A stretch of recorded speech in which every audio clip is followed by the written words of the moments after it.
There we go. We're live. Is my audio on? I thought that my thing was closed. Hold on.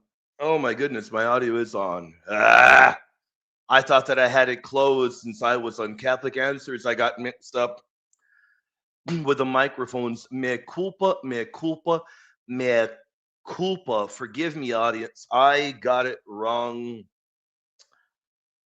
What a shocker, right? The bonehead got it wrong. Give me a break, man. What a shocker. What a shocker. Audience, how y'all doing, man?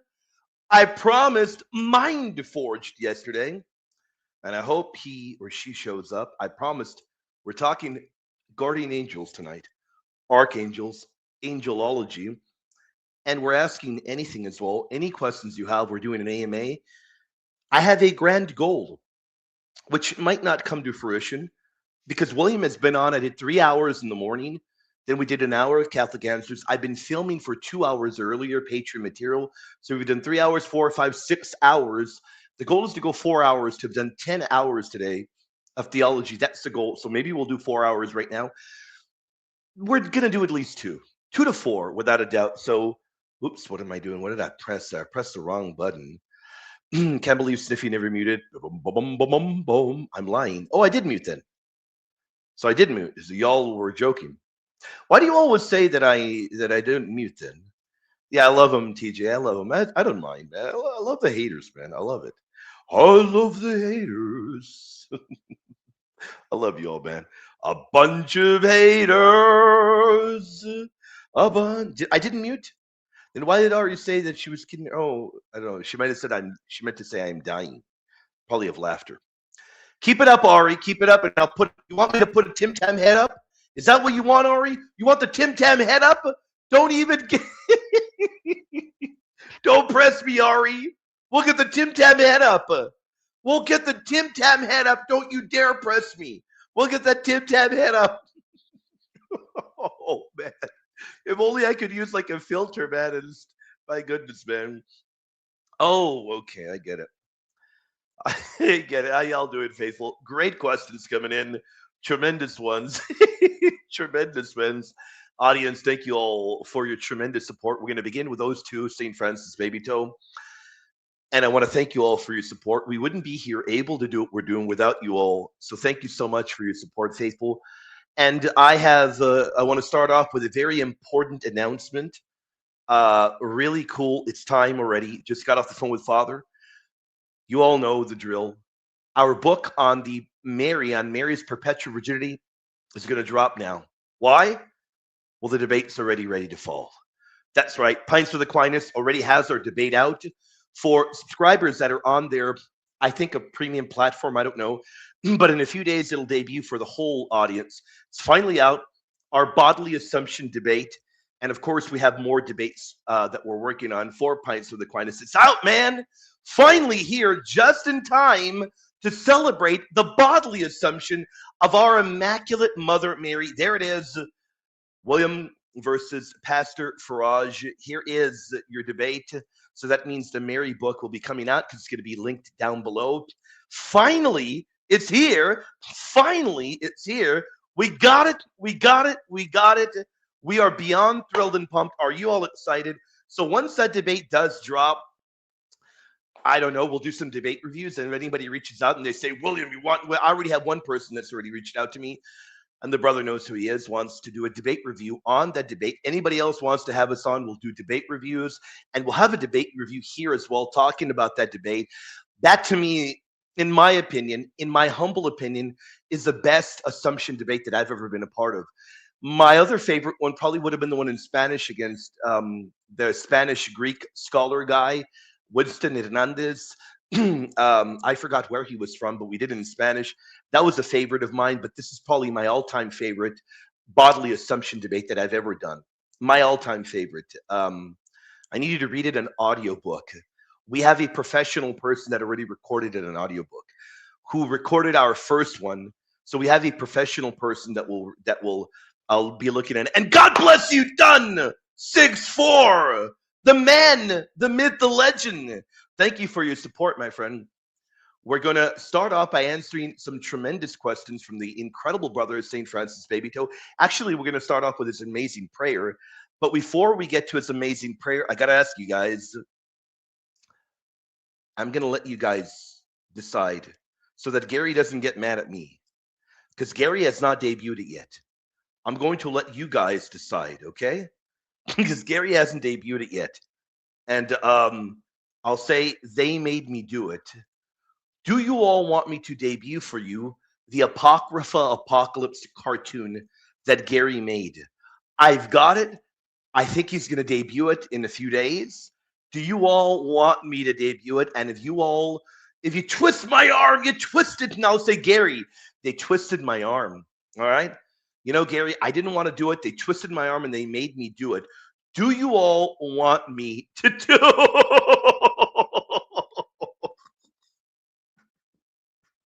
And I thought Ari was. I thought Ari was the number one hater. It took 6 months for Matt Fred to edit and make you look like you won the debate. I'm joking here. He edited out all the stuff of Pastor Farage, edited out everything. So when you see the debate, it's just me talking. Yeah, man. I'm not saying anything, man. Ari gives up. All right, all right. Uh, oh my goodness, man. I love it, man. Let's do it, man. Did I? Okay, we'll do it. I'm gonna crash out. Oh, that wouldn't be anything new, right? This William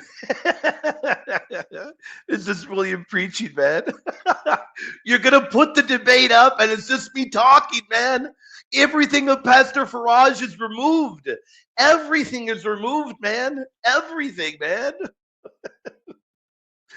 Oh man, God bless you all. I love Elizabeth. We got a bunch of haters here. Elizabeth, I got to get back to you. I'll be getting back to you very soon. I'll be getting back to you very soon. I got to bring you back on. Never, Ari, never. Ari, every time you no, never mind. I was going to say every time she crashes out, I'm going to sing. Did anybody say that they wanted to see the cartoon? Lena Molina said, "I'm not going to say anything." Okay. Who said yes? Did anybody say yes? I don't know. Did anybody say yes? I'm looking, so I can blame you all. I don't know if anybody said yes. Okay, I can blame Bronca. I can blame. No, that's good enough there. I can blame Bronca. We'll blame Bronca. All right, man, let's do it. Here's the cartoon, and then we're gonna. Let's begin with prayer first. A tremendous one from our near and dear brother, the legendary St. Francis Baby Toe. How you doing, brother? How is the family? How is Elena doing? And how are the hurricanes? We hope you all are doing well. Let Gary show it. I'm going to show it. More people said no. Good, good. So I'm very clearly going to listen to most people, right? Let me see if Gary gives me permission. You don't want me to show it because you're a hater. That's why. Bum bum bum. Where is it? Let me see. Here we go. Oops. Mm.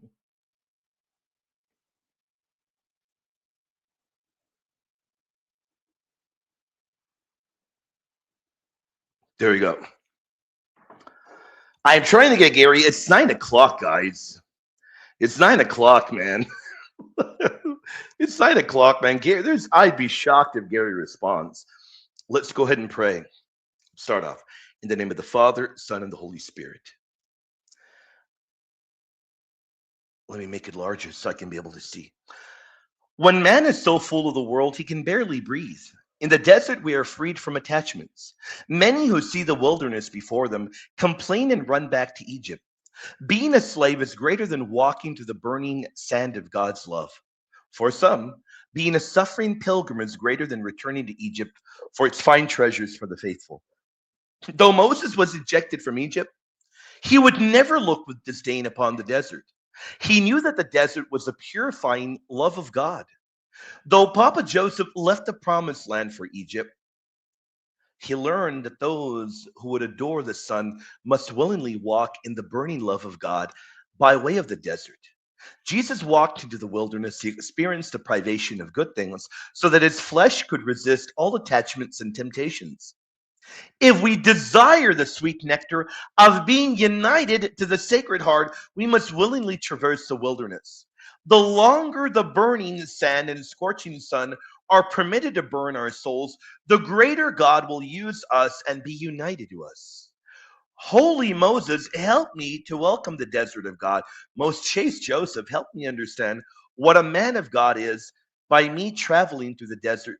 Sacred Heart, purify my heart in the wilderness so that I may be truly yours. I love it. Amen. Amen. In the name of the Father, Son, Holy Spirit. You hardly ever hear people invoking Moses. I like that, man. I like that. You hardly ever see anybody invoking Moses. Isn't that incredible? I love that. I truly, truly do love that. Shout out to you. Incredible, brother. That's great. So beautiful and so powerful.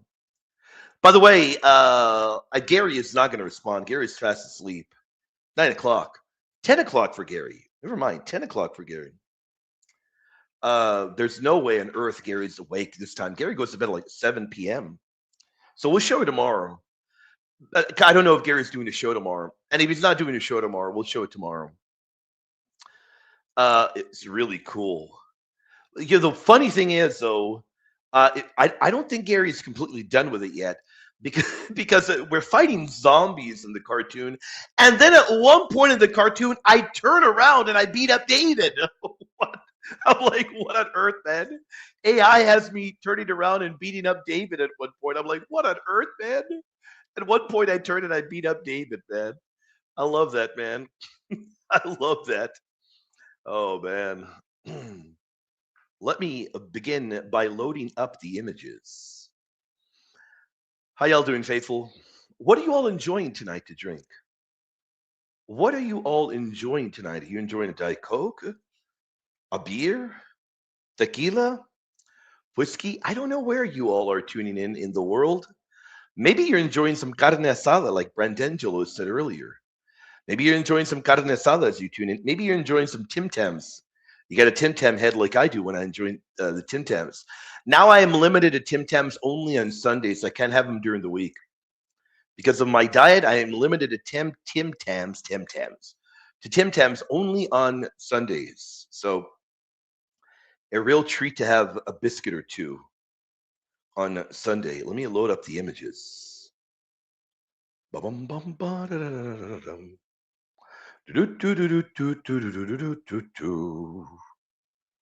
There we go. There we go. What are angels? Here we go. I love it, man. We're going to have a great time. We're going to have a blast. And we're going to learn what guardian angels can do as well. We're going to learn what they can do as well. First out, let's get the ball rolling by defining what on earth are angels.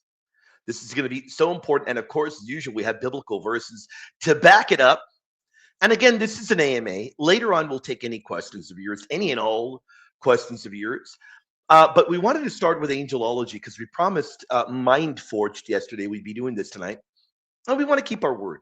We'll pin the link in a moment. In a moment. in a moment. And then by in a moment, I mean like probably an hour, hour and a half. William wants to do a long one tonight, so we'll see.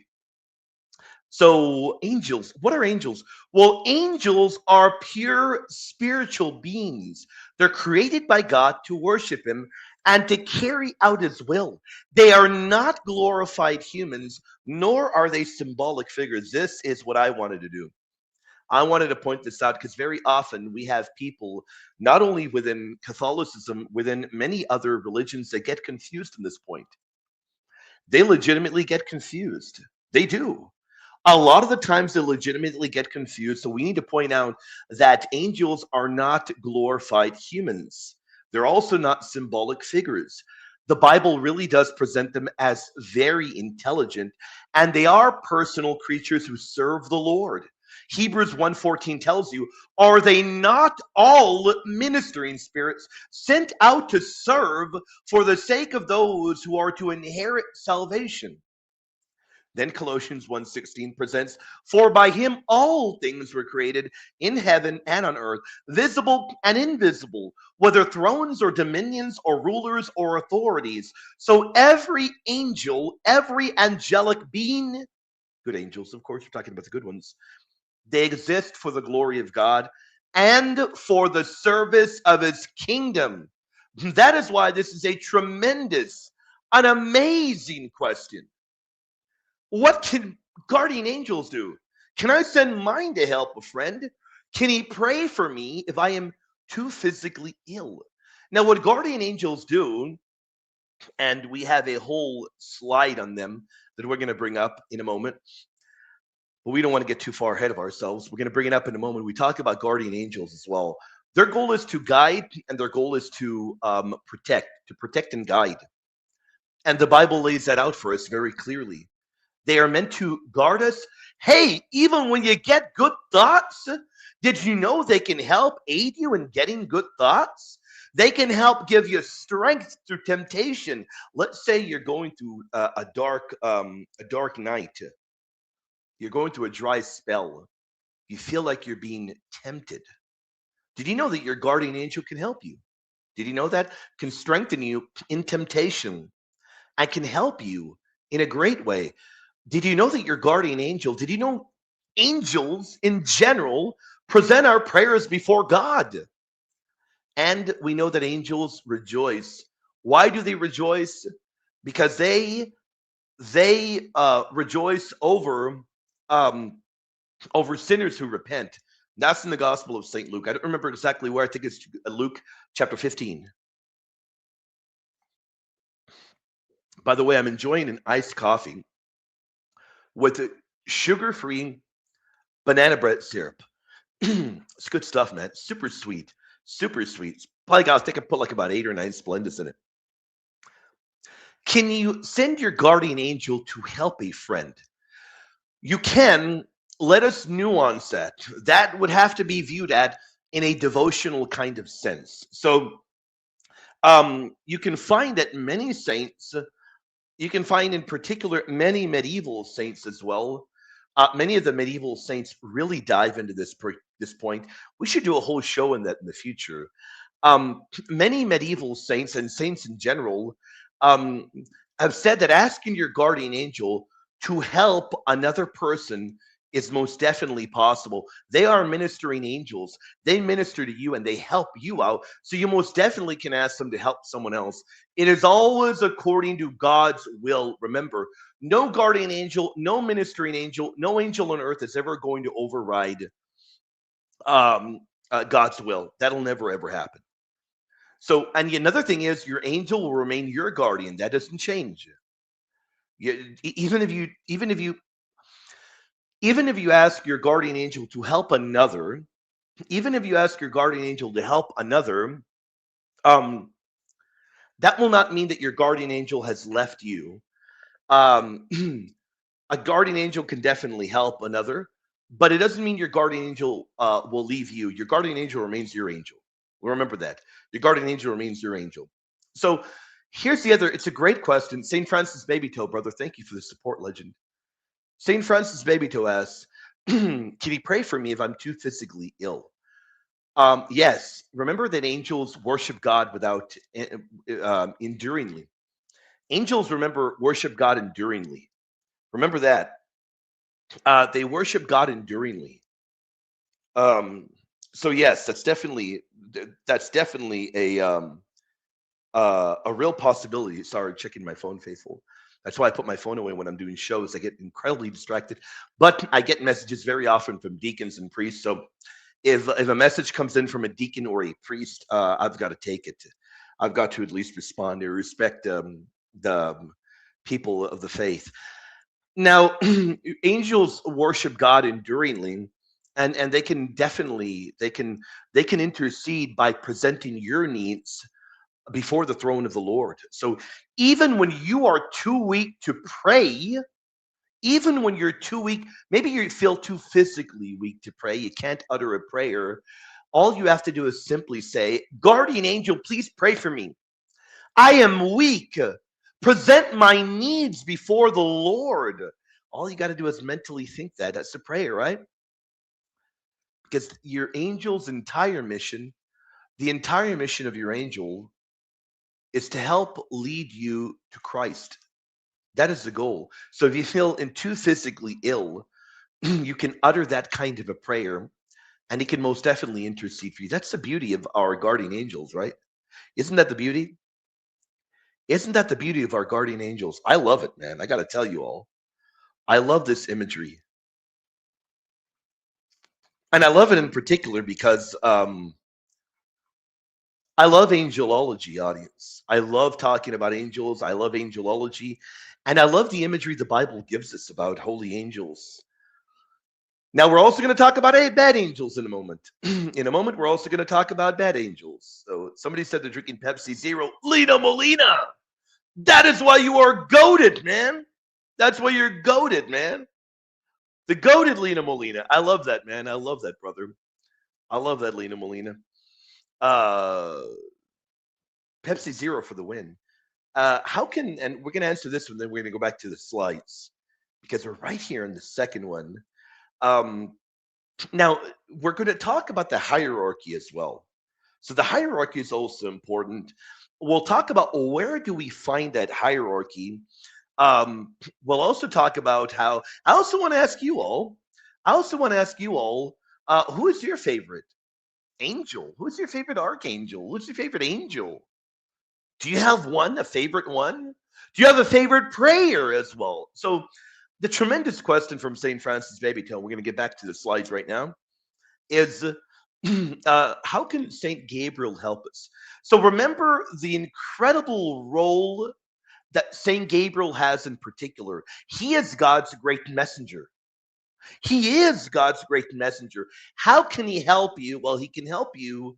You say, Saint Gabriel, please help me discern the Lord's will for me in my life. Please help me understand what the Lord has in store for me in my life. Please help me understand, just like he announced the plan to Mother Mary, say, Lord, please help me. And I want the intercession of Saint Gabriel to help me understand your will for me in my life. And he can help strengthen you as well. All of the angels can help strengthen you, all of them. And he's an incredible angel that we can hearken to. And you can always reach out to any of them. You can create your own prayers. I think you've seen already, and ask for their intercession. That's the beauty of the angels. That is the power of our incredible faith. And is there a heavenly hierarchy? Here is where people tend to get a little bit confused. The heavenly hierarchy. Now, the Bible does reveal various ranks among the angels. In Colossians 1:16, we read that there are thrones, dominions, principalities, powers. And then there are other passages that mention cherubim, um, mention seraphim, mention archangels. Later on, the church would organize these biblical descriptions into the traditional 9 choirs of angels. Now, I'd like to see who we've got in the audience that is a theologian. Who did that first? Now here's where Chef Google's going to come into play for you. That's why I'm not going to promise any show. By the way, I don't know if Ari's still here, but Ari's show is going to air on Wednesday. She is going to love what we've been cooking up for her, and she put us to work, man. She put us to work for that show. So we're not going to give the any prize for this answer. But um, who did this first in church history? Who can tell me who did this first of the organizing? Somebody will probably get it easily. This is very easy. All you got to do is cook up Chef Google, and and you'll get the answer. Although I wouldn't be shocked if some people got it wrong. I wouldn't be shocked because sometimes Chef Google gives you bad answers. Who was the first in church history that organized the traditional 9 choirs of angels? Who did it first? Now they all remain servants of under Christ the King. Who did it first? There was somebody that did it that was the first to systematically organize the angels into the 9 choirs. And there you go. Okay, there you go. You got it, man. You got it. I don't know who said it first, so I'm just going to highlight the first one that I see. I don't know who said it first. It could have been James Tay, or it could have been, I think it was James Tay. But at the very same time, St. Francis Babytoe got it. Good one. Very, very good one. So shout out to you, James Tay. And then right afterwards, St. Francis Babytoe. That was good. And what I like is that you all pointed out that it was pseudo Dionysius. I like that. That can cause some debate. Now, he was the first one, but later on, it would be adopted by Pope St. Gregory the Great. He would make it standard. And of course, it would then later on be crystallized in a better fashion by St. Thomas. So if anybody said St. Thomas, he masterly synthesized it, crystallized it, if you will. So even saying St. Thomas, you're not going to be wrong there. You wouldn't be wrong there as well. So there we have, but it first appears the attempt to do that in Pseudo Dionysius. His work was called The Celestial Hierarchy, I believe. The Celestial Hierarchy, I think. Let me look it up. Pseudo Dionysius. The Celestial Hierarchy. Let me see. Yeah, there it is. There it is. Pseudo Dionysius. It's a good book. It's a good one. Yeah. There it is. There it is, man. Look at that. I love that, man. I love that. So yeah, he's the first that we're going to encounter. I'm glad we got a question about Saint Gabriel, man. I love Saint Gabriel. I love the incredible Saint Gabriel. What about you all? Y'all love Saint Gabriel? Who's your favorite? Anybody who's favorite? Does anybody have a I was going to say Tobit as their favorite. Does anybody have Saint Raphael as their favorite? Now we're here at guardian angels. Guardian angels. One of the greatest consolations in Holy Writ is that God appoints angels to guard his people. In the Gospel of St. Matthew, chapter 18, verse 10, we read, "Their angels always behold the face of my Father who is in heaven." Now our Lord is very clear. He speaks as if each believer has angels assigned to them, and they do. They do. Likewise, in Psalm 91, 11 to 12, it says, "He will command his angels concerning you to guard you in all your ways." So why are guardian angels important? Well, they are gifted to us from God. They're gifted to us directly from God. That's why. And as St. Francis Babytoe asked earlier, if you ask your guardian angel to help somebody else, it doesn't matter. If I ask my guardian angel to help James or biceps bronca, he's not going to say, well, see you later, dude. I'm not coming back. Well, maybe in my case, he will because of all the diet drinks. He's like, I'm out of here, dude. But in the normal cases, he wouldn't do that. Your guardian angel is assigned to you. That's the beauty of guardian angels. And we have angels listed throughout salvation history. We have it all throughout the Bible. We've got 3 angels named in the Bible. Only 3 are named. Who are they? Who are the 3 angels named? This is cake, right? This is cake. This is cake. You all are going to get it. This is cake, and you all are going to get it, and you all are just going to be, dancing around. This is cake. Who are the 3 angels? Right? You guys are going to get it, right? I know that. I left T. Did William share the video? No, I didn't. No, I didn't. A lot of people want Gary to do it, so I won't do it unless Gary gives you permission. You got it, legend. You got it. And before you, James T. got it fast. There were some medieval fathers that thought that we did, that we do. Forgive me, Raphael. There were plenty of medieval fathers that believe that we do meet our guardian angel in heaven. And I've always thought that to be so beautiful. I'm not going to lie to you, Raphael. I've always thought that to be so beautiful. You're going to find in Rabanus Maurus teaches it. You're going to find Saint Bonaventure also elaborates upon it. Rabanus Maurus, as he's I don't know if he's the earliest one, but I've always thought it to be so incredible, right? It really does put things into perspective. It's so beautiful. The more and more that I think about it, the more and more that I ponder about that, I'm like, wow, it's so beautiful, so incredible. Raphael, thank you for the tremendous point. So incredible, amazing. The legendary James Tay. God bless you, brother. I cannot wait to continue our discussion on liturgy. And I found that document. It's on Bunikni.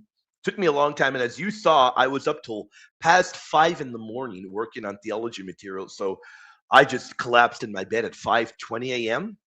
Then up by like 9:30. It's Bronca knows, rest is for the wicked, right? There'll be time to rest in the afterlife. Laudetur Jesus Christus. And what was my promise? Whenever I read that, I'm not going to read it once. I'm going to read it 3 times. Laudetur Jesus Christus. Laudetur Jesus Christus. Happy feast day of the finding of the body of Saint Stephen, the proto-martyr. For me, Saint John Mary Vianney, for him. It's already the Dormition fast. I know that 100%. I know that 100%. Have you started the Dormition fast? Have you begun? And if anybody wants me to talk, did you begin it? I'd like to know. If anybody wants me to talk about the Dormition fast, let me know. The Dormition fast began 2 days ago. It didn't begin today. It began 2 days ago. And it goes from August the 1st to the 14th. And if anybody wants me to talk about the Dormition fast, which is pretty strict, it's pretty strict. Yeah. Yeah, it's pretty strict. In fact, in order to do the Dormition fast, I will show you all something. My usual consumption of cream, I'll show you all. Look at how dark my coffee is. In fact, let me remove this. Let me show you all. Look at can you see how dark it is? You all able to tell? Can you all tell how dark it is? It's dark. Let me see, maybe there you can tell. It would be whiter because I would put a ton of cream in it normally, but you can't have milk. You can't have dairy. You cannot have dairy when you are doing the Dormition fast. And if anybody wants me to talk about the Dormition fast, we'll go over it. Oops, what did I do there? It shows you what a bonehead I am. What did I do there? What image was I on? The 3 named angels are right here. We got the 3 named angels. Who's your favorite, audience?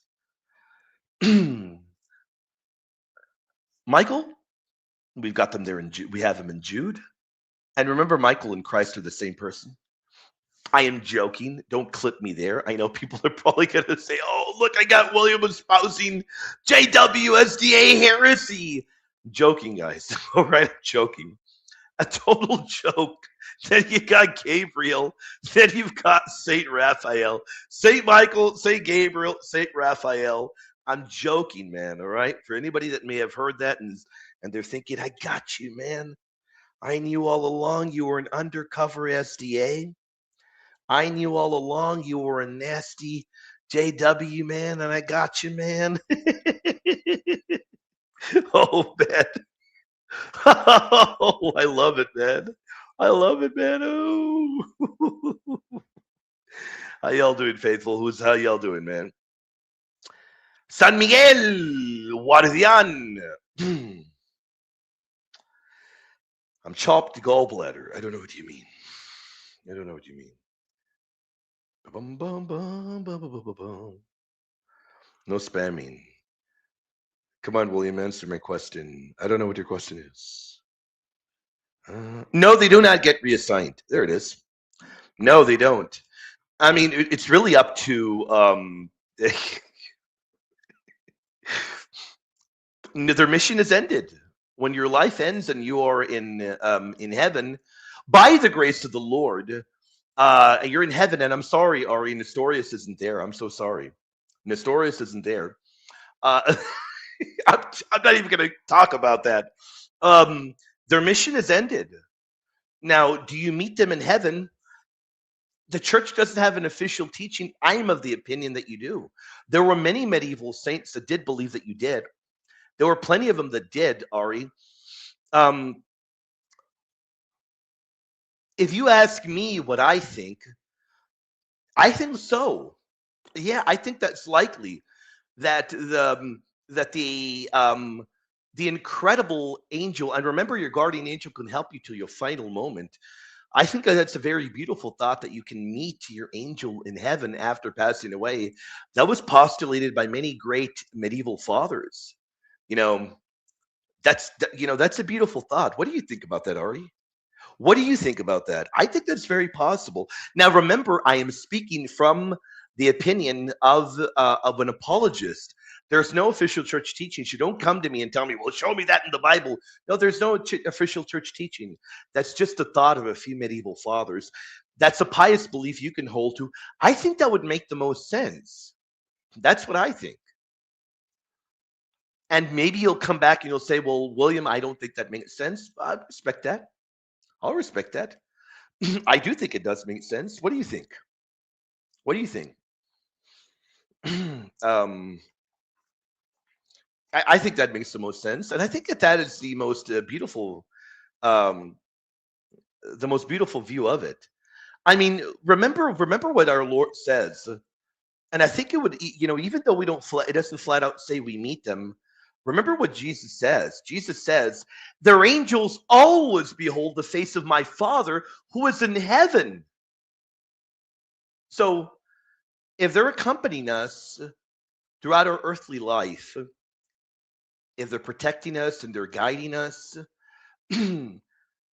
those in heaven, they enjoy perfect communion with God and his saints and his angels. I think it would be fitting that we thank the angel who faithfully served us by the command of the Lord. I tell you one thing, absolutely not. That is not Catholic teaching. Now, the only other thing would be your angel is assigned to you. That is not even a possibility. The only thing that I'm postulating, remember, the only thing that I am giving an opinion on is whether or not we meet them. But the idea of them getting reassigned is not Catholic teaching. There's no possible way. Yeah, there's no possible way. But I mean, I'll tell you of another one who believes that we meet them in heaven. That's the angelic doctor. He believes that, of course, their role is their role with us is ended when we are in the beatific vision, and we all rejoice together in God's glory. Yeah, I'm vegan, so I'm already doing the Dormition. Are you really? I love that. You're vegan. Well, I don't love that you're vegan. I love that you're doing the Dormition fast. Credit to you. I would never be able to do veganism. And living in Texas, there's be no way. I give a shout out and a tip of the hat to those Texans that do that are vegan, I would never be able to do it. Being a Texan and being in the state where the greatest meat in the planet is, there's just no way I could ever do it. There's just no way. But Texans that can do it, shout out to them. And you that can do it, shout out to you. I don't know how you do it. I have a bodybuilder friend of mine who's vegan, and the guy is strong as heck. I got to give it to you guys that are able to do that. I don't think I'd be able to. But hey, more power to you all. More power to you all. Shout out to the incredible Dun64. Thank you for the support, legend. And we're going to pin the link, audience, in 40 minutes. The goal is to do 4 hours or 3 hours. The incredible brother says, the Angelus is an amazing, or the Angelus, however you want to pronounce it, is an amazing prayer. It isn't the video game. Come Deliverance 2. You get more powerful the more you pray. Really? Are you serious? All right. Very cool. I don't know. I don't play video games, so I don't know. Is that like a mafioso game? I don't know. So don't laugh at me, guys. Don't laugh at me. Or is that is it a Catholic game? I don't know. I'm just imagining a game called Come Deliverance 2 would be like, I don't know, you like a grand mafioso? I have no idea. That's a good question, though. Let me see. Let me look it up. Come Deliverance 2. What is this game about? Oh, my bad. Kingdom Come. Duh. Kingdom Come Deliverance 2. Oh, this is about the Crusades, I guess. The character looks like a crusader here. The character looks like a crusader here. What's it about? A thrilling story-driven action RPG with a rich open world set in the 15th century medieval Europe. Experience the ultimate medieval adventure through the eyes of young Henry as you embark on a journey of epic proportions. It still doesn't tell me what you do. Are you I don't know. I guess you are a crusader. Looks I don't know, looks interesting, I guess. I am with you there, man. But Daniel, an authentic Catholic game, right? An authentic one. Right, Daniel? I'm with you there. I am with you there. Great one. Let's tackle this one, and then we're going to continue with our slides, and we'll post a link. We'll tackle this one, then we're going to continue with our slides, and we'll post the link in about 30, 40 minutes. The goal is to do 3 hours, maybe 4 hours. If we do 4 hours, I'll be stunned. Thoughts on Orthodox like Craig Trulia arguing pseudo-Dionysius is authentic. Saint Raphael is the best. Is the best. Well, Craig Trulia is wouldn't be the only one. Now, I honor every single super chat, so I'm going to go into this. Let me pop my back while I go into it. Let me pop my back. Now, when we talk about scholarship, they don't believe that pseudo Dionysius is authentic. They don't believe it's actually from the real Dionysius. Now, who is the real Dionysius? Well, that work is purported to have been written from Dionysius the Areopagite, and that is the convert of Saint Paul mentioned in the book of Acts. Now, even though I don't agree with Craig Trulia, and I don't think that it was really written by the real Dionysius, even though I don't agree with him, there were Catholic scholars that believed it was written by the real Dionysius. The angelic doctor thought it was the real one, and many others thought it was the real Dionysius for over 1,000 years. So there are many things that I can criticize Craig Trulia on because he gets a lot of stuff wrong, and I think he's very sloppy. But here, he wouldn't be alone because even though today, in modern day scholarship, it is an incredibly tiny minority position to hold to, for a long time, people held that it was the real Dionysius. Today, you're not going to make that argument, and it's not going to be a convincing one at all. In fact, it's all indications, by all indications, this is a late work. From my dialogues with scholars, I'm going to say I think the majority of scholarship will place it really late, close to the Middle Ages, the early Middle Ages, maybe around the 6th century, maybe close to the 7th, or maybe we'll go with the 6th century. Um, so today you're not going to find anybody arguing for this anymore. And today modern scholarship is pretty much they're pretty much unanimous. So truly, it would be on an island virtually alone. Nobody serious is going to argue that the author really is Dionysius.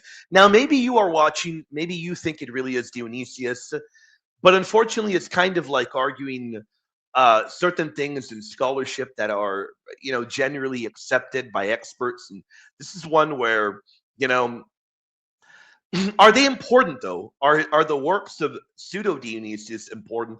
They're really important. They are. They're very influential. So even if it was written in the 500s, or even if it was written in the 600s or the 400s, I think some people try to place it within the 400s as well. I mean, you're talking about works that are incredibly important no matter what. You are still talking about theology that is orthodox with a tiny o, theology that deals with angelology, theology that deals with the liturgy, and maybe James Tay, who is the guy's smart as heck, maybe he believes it's the real Dionysius. That could be a dialogue we could have sometime in the future. It has divine names. It's a very important book. It's a very important work around Red Robin. So we're going to say that scholarship, it really does lead. It really does lead us to. It leads us the other way. It really, really isn't. I don't think it is the real Dionysius. All evidence points to it not being the real Dionysius either. So I don't think it's the real Dionysius. Scholarship doesn't think it's the real Dionysius. I'm going to go with it being pseudo Dionysius. Red Robin, thank you for your tremendous support. God bless you, my friend. God bless you, brother. We'll tackle this one in just a moment. That's a tremendous question, an amazing one. But before we get there, we want to talk about, yeah, I know you love him. I know you love him. I know if you're watching, you love him dearly. I know you love him. St. Michael, right.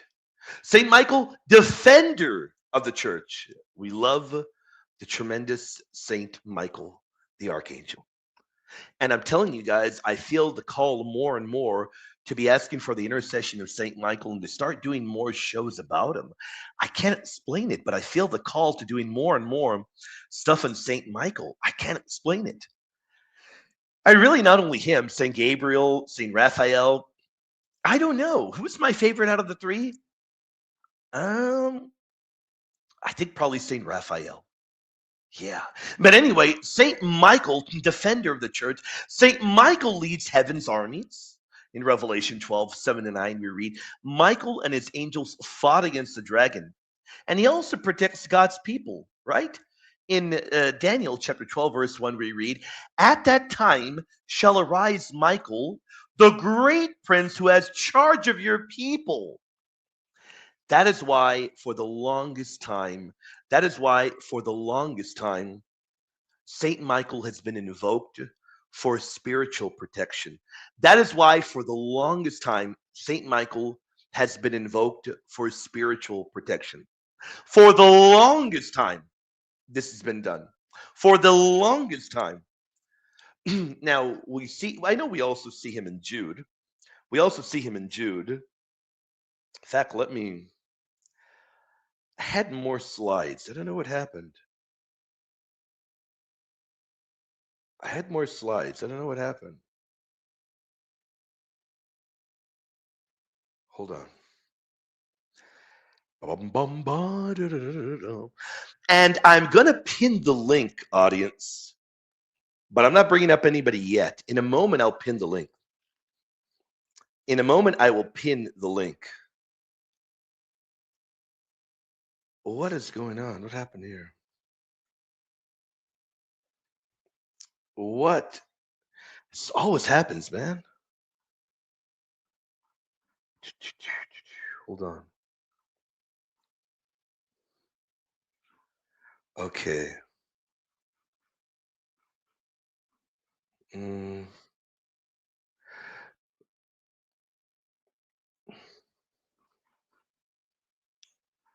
All right, there we go. There we go. I got it. I don't know why my Bible thing messes up, man. I don't know why my Bible thing messes up. Hold on. Let me do this. Hold on. It always happens with my Bible software, man. I don't know. There we go. We're going to pin the link. We're not bringing anybody up yet. There we go. And remember, audience, it is an AMA. Anything you have in your mind, it doesn't have to just be angelology. It can be anything. We'll begin bringing people up in about half an hour. In about 30 minutes or so, we'll begin bringing people up. All righty, let's continue. Saint Michael, Saint Gabriel, Saint Gabriel. We love Gabriel, man. What a tremendous saint, man. What a tremendous one. Gabriel, messenger of the kingdom. Check this one out, man. Now, one of God's greatest messengers. I don't know, man. If you're a Mariologist, you're going to love him. If you're a Mariologist, you're going to love him. To Zechariah, in Luke 1:19, we read, I am Gabriel who stand in the presence of God.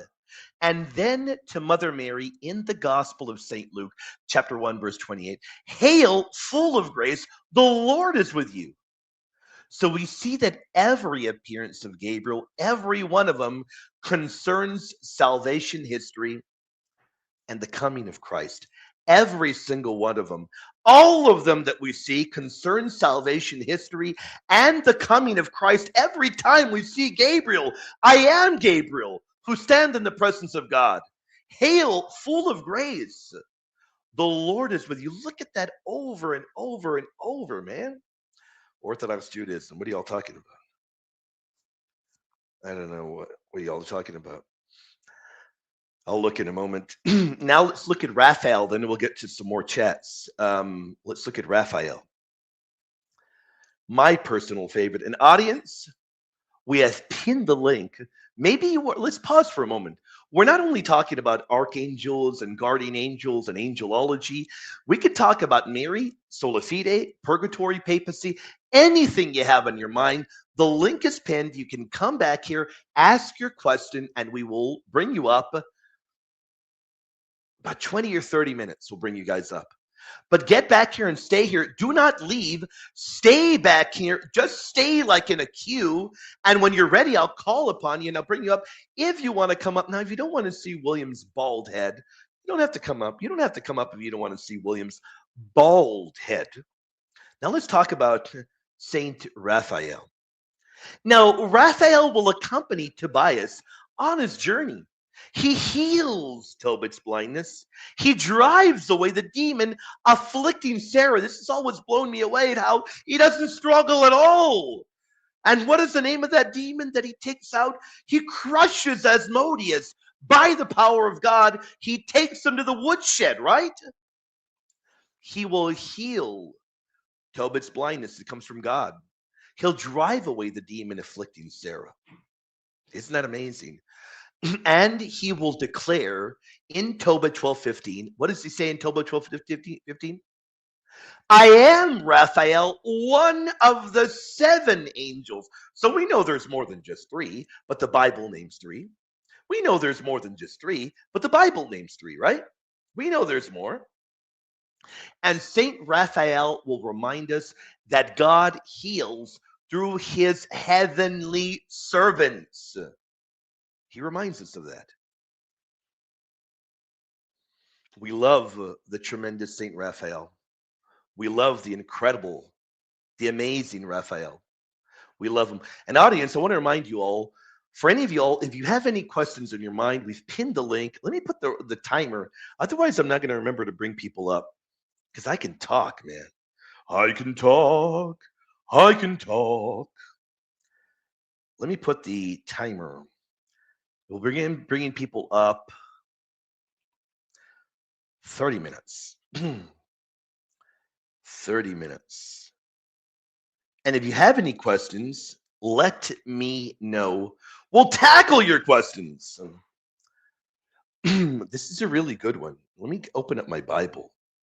Let me open up my Bible. Let me open it up. He can talk. Singing is questionable. You're a hater like Ari, Sherry. What did Ari do to you, man? She brainwashed you, Sherry. What a hater, man. What a hater.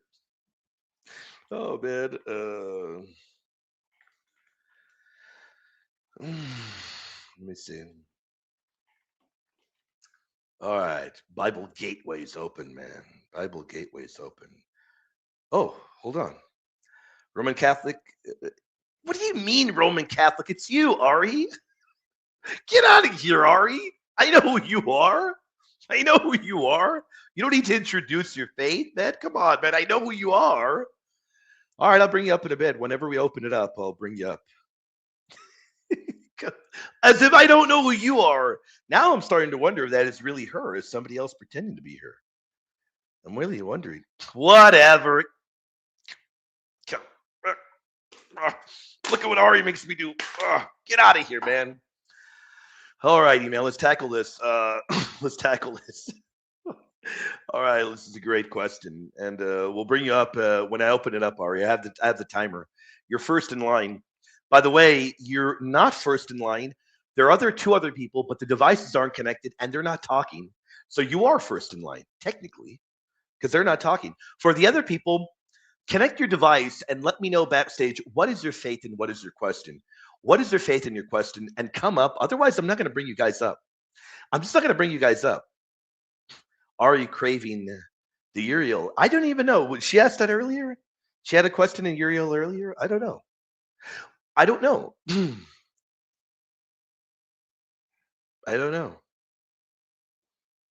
Man, this coffee, when you're doing the Dormition fast, you can't have milk. Get out of here, man. I don't like it, man. It's not very good, man. By the way, audience, I want to remind you all our debate and Pints for the Quietness just in a few more days. It is live. It is live, and we're going to have a tremendous time talking about it. It's already time, man. That's right. The bodily assumption, and it is my favorite assumption debate that I've ever had. So I think that says a lot considering I've debated the bodily assumption so many times. That was fun. Do some traditions say the elect have Saint Michael as a guardian angel? That would be a pious belief. It is not defined doctrine. So there are some spiritual writers, there are some church writers. I want to say later theologians in particular. In particular, we find later theologians that that would say that would postulate this. So here's the one thing. Here's the one thing we can say. Michael has a special guardianship over all of God's elect, right? Or over the church as a whole. He has a special guardianship. But as to whether or not he is a guardian angel, in the sense of regular guardian angels that we are all assigned, that would be a teaching that is not defined. The church has defined that we all do have guardian angels.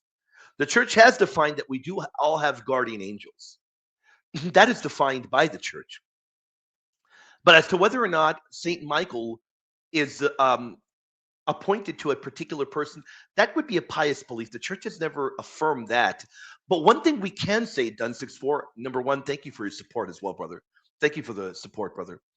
One thing that we can say is that, as I scratch my ear, is that Saint Michael has a special guardianship over all. That's why we invoke him and we ask him for intercession, right? He leads the heavenly host in battle against Satan. So that's exactly why we would invoke him as well. Tremendous, tremendous archangel to invoke. Galolaga says, I like Julia. It's dangerous to give angelatria. Why would you even bring that up? Who's giving angelatria? Mind forged! I kept my word. And I did this show because I told you I was going to do it. I told you I was going to do it for you, Mind Forged, and I did it. Told you we were going to do this show. And we did. And we did.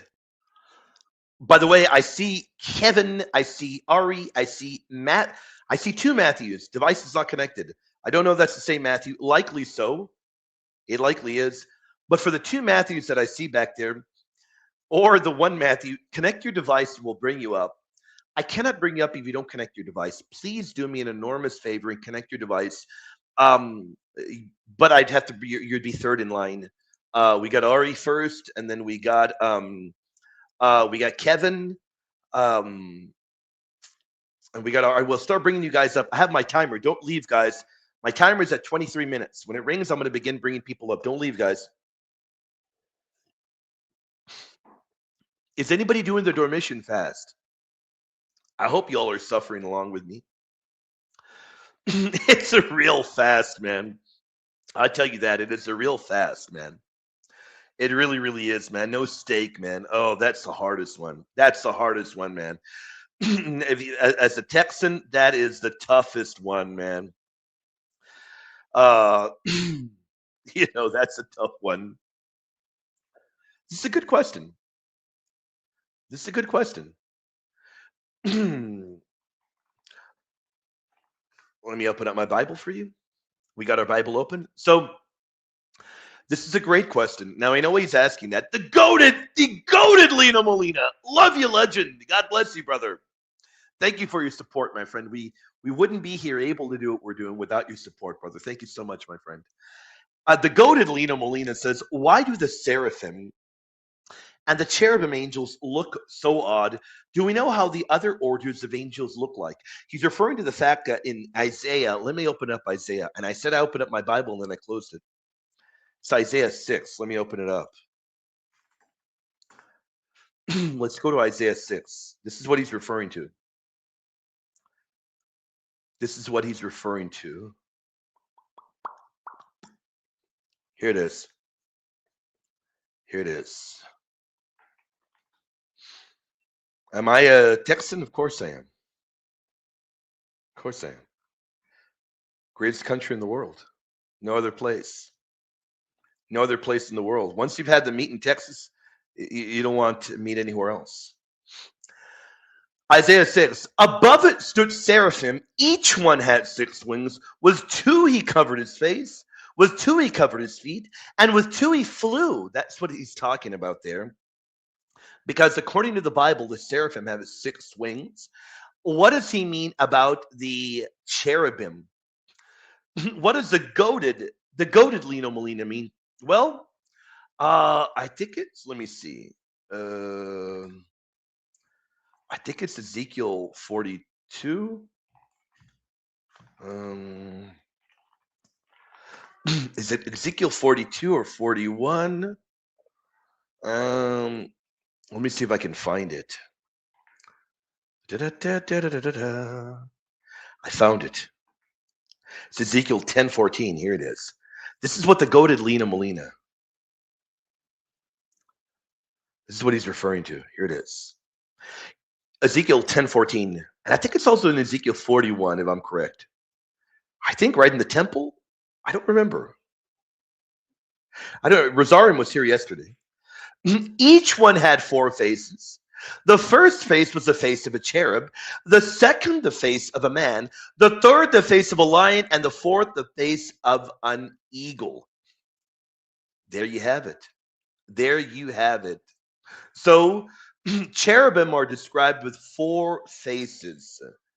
Yeah, that's pretty powerful, right? So now, as far as the other angelic orders go, yeah, we don't have any other descriptions. I'll tell you this, Lena Molina. Angels are shapeshifters. They're shapeshifters. So this is very symbolic imagery. At the one hand, they may have this kind of imagery, and remember that angels are shapeshifters as well. So with that in mind, they may be able to take different shapes and different forms. That is another thing to keep in mind. In fact, the Bible shows you that angels have often appeared as ordinary men. We know that and we read that in Hebrews. In fact, let's look at Hebrews. Let me open up Hebrews, Lena Molina. Let's go to the letter of the Hebrews. Look at what Hebrews tells us. Look at what Hebrews 13:2 says. Check it out. Hebrews 13:2. Check it out. This is a tremendous one. Do not forget to entertain strangers, for by doing so, some have unwittingly entertained angels. Have you all ever encountered someone and you say, my goodness, I feel like I've encountered an angel? You may have, because the Bible tells you. The Bible tells you that some angels often appear as ordinary men. Do not forget to entertain strangers, for by doing so, some have unwittingly entertained angels. So they can assume forms suited to their mission.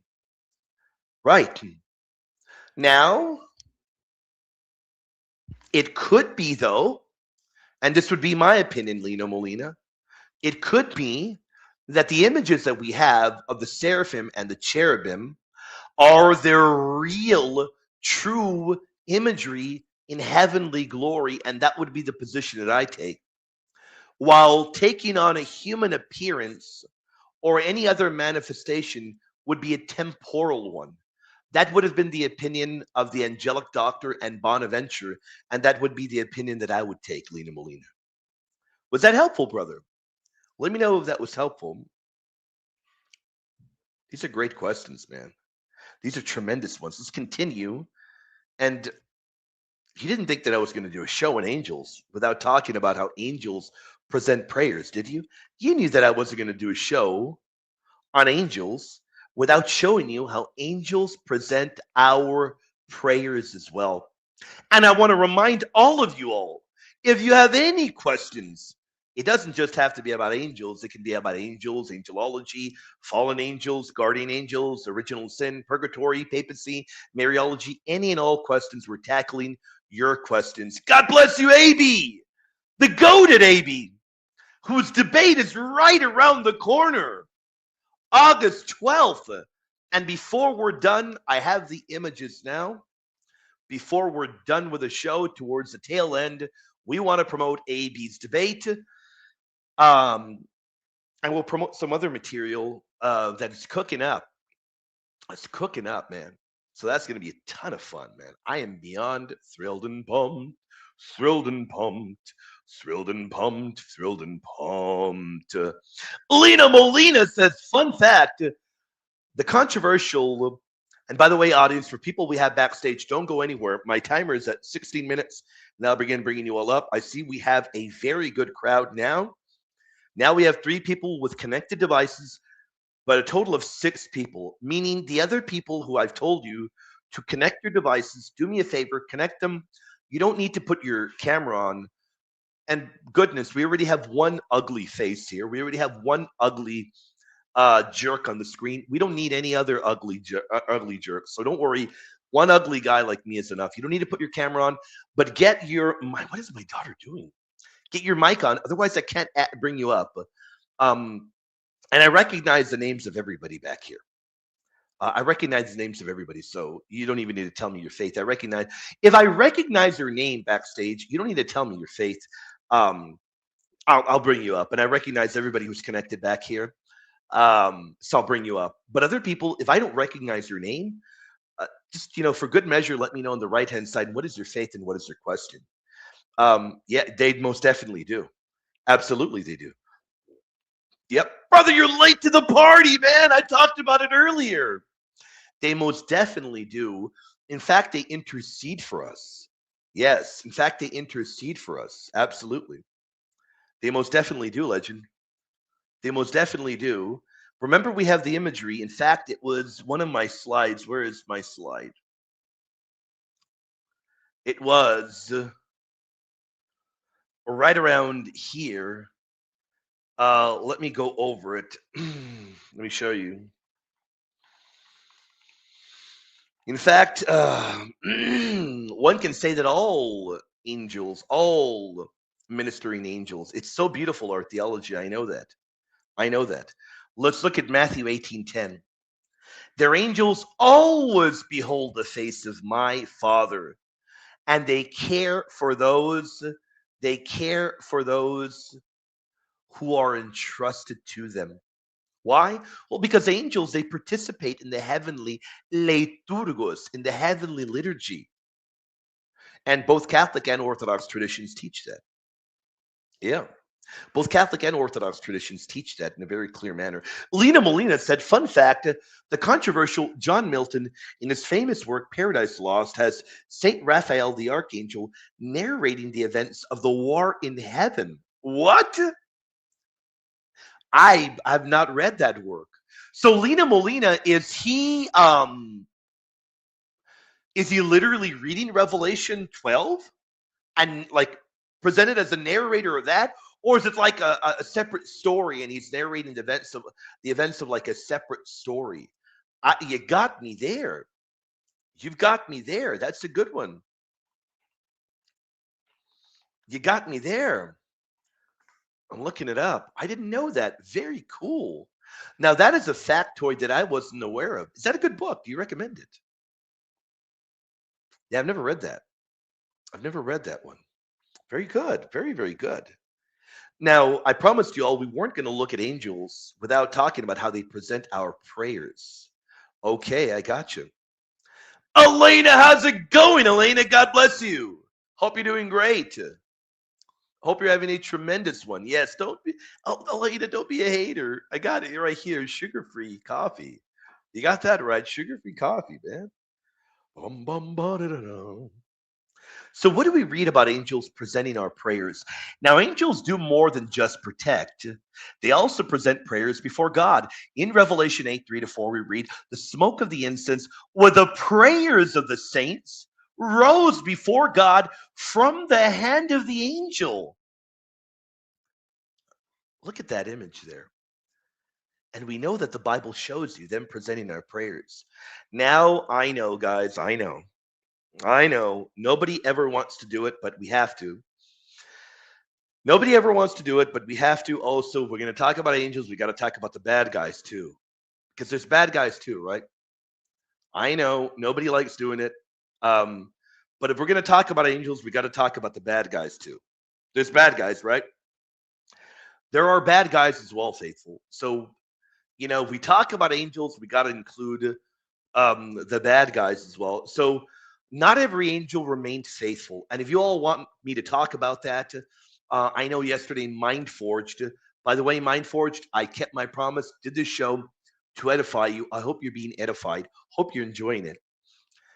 Now, not every angel remained faithful. Some rebelled. And in fact, let me show you where the Bible says that. Actually, I've got it there. I already included there. What a bonehead I am. There we have it right there. God did not spare angels when they sinned. 2 Peter 2:4. Then in Jude 6, the angels who did not stay within their own position. Remember, Satan himself is a fallen angel, and his defeat is already assured. We already know the ending, guys. We know the ending. We know the ending even before we get the credits rolling. We know everything already. Satan is defeated. We know that already. We know that he's prowling around like a roaring lion with his demons, but he's defeated already.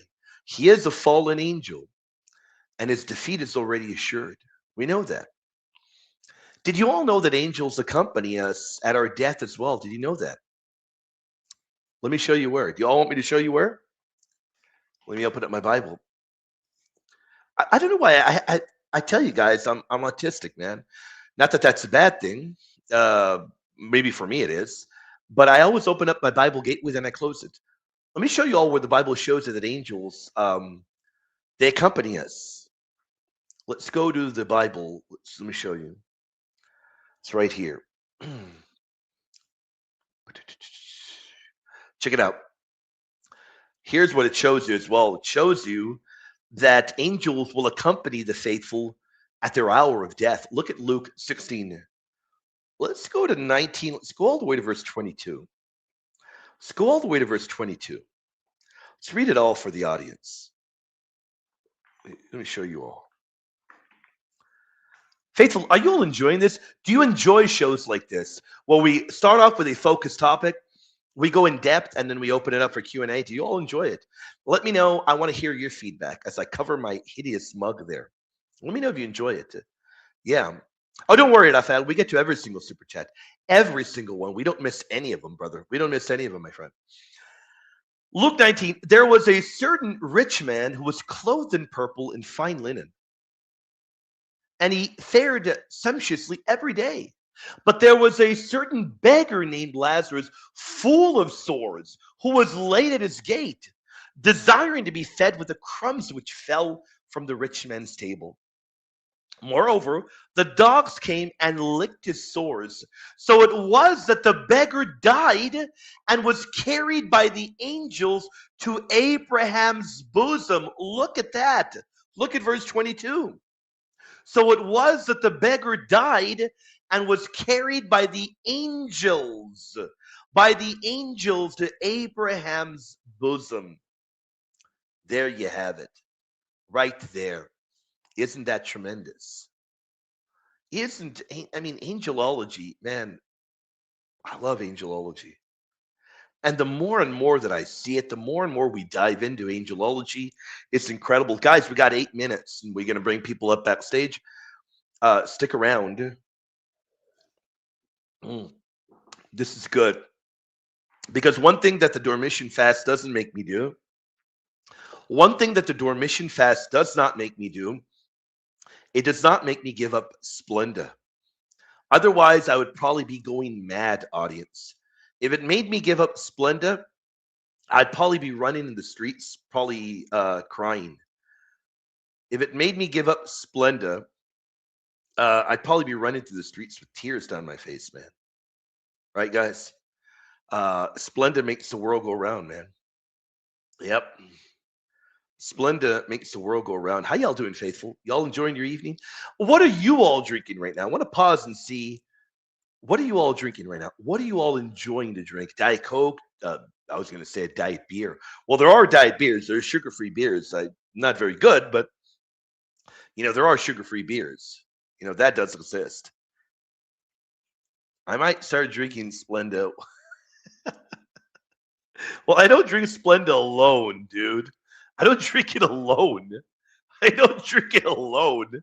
I put it to sweeten my stuff. What do you mean, man? There's nothing wrong with Splenda, man. It's good, man. I like it, man. Nothing wrong with it at all. It's not bad at all. It really does. It really does add good taste to your stuff, man.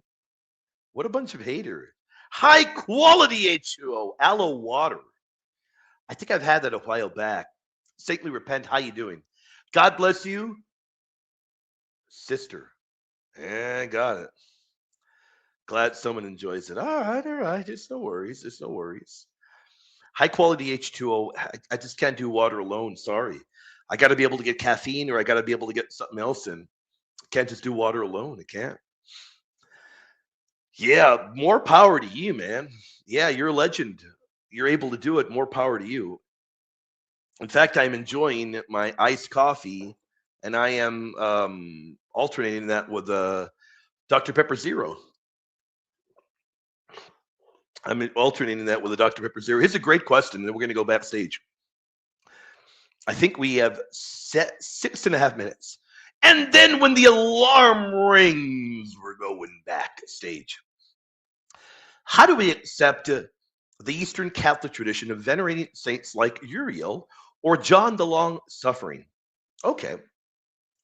Number one, the church doesn't require you to venerate every saint honored in an Eastern Catholic Church. That's number one.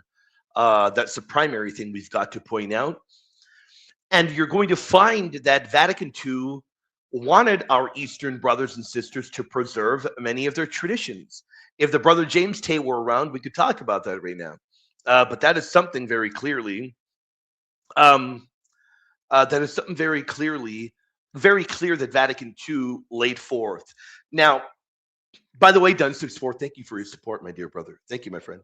Now, the other thing is, there are Eastern Catholic churches that have uh, ancient liturgical traditions or a local cultist that has become popular and it's worked its way and it's arrived um, into their liturgical calendar, maybe even their local calendar. So there are saints like Uriel that is popular. Uriel is popular in very popular in the Ethiopian tradition. And I'm not sure what other Eastern traditions, although I know Uriel is very popular in Ethiopian traditions. Then you mentioned John the Long Suffering, who I'm not aware of an Eastern calendar that would lack John the Long Suffering. As far as an Eastern Catholic calendar having Uriel, some might, that would not be as prominent as John the Long Suffering. I can guarantee you that. Uriel would be much less common, much more common in the Ethiopian calendar than other Eastern traditions. So, is there anything wrong with that? No, there's nothing wrong with that. There is what we can call real diversity in liturgical tradition. You know, there is one deposit of faith, but here's the other thing: there are commemorations of holy men and women that can be particular to a certain rite, R-I-T-E. And we find that in terms of Uriel. Uriel's pretty popular. You know, Uriel is a pretty popular one. Does anybody like Uriel? So, you know, I will note though that as a Latin Catholic, and by the way, we're going to begin bringing people up 3.5 minutes, so we'll begin bringing people up. Um, a Latin Catholic is not obligated to venerate these saints. Personally, and that's a topic for a whole other day. I don't want to get into that right now. Personally, I am not for the veneration of Palamas.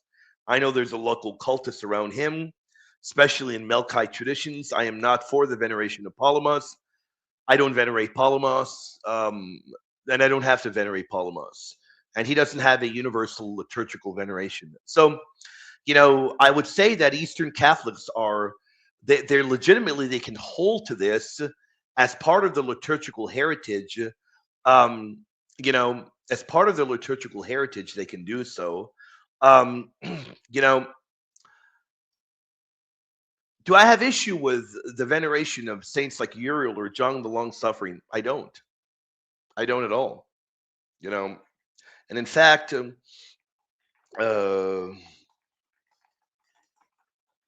let me open up my calendar here. I'm trying to see what is the feast day of Uriel in the Ethiopian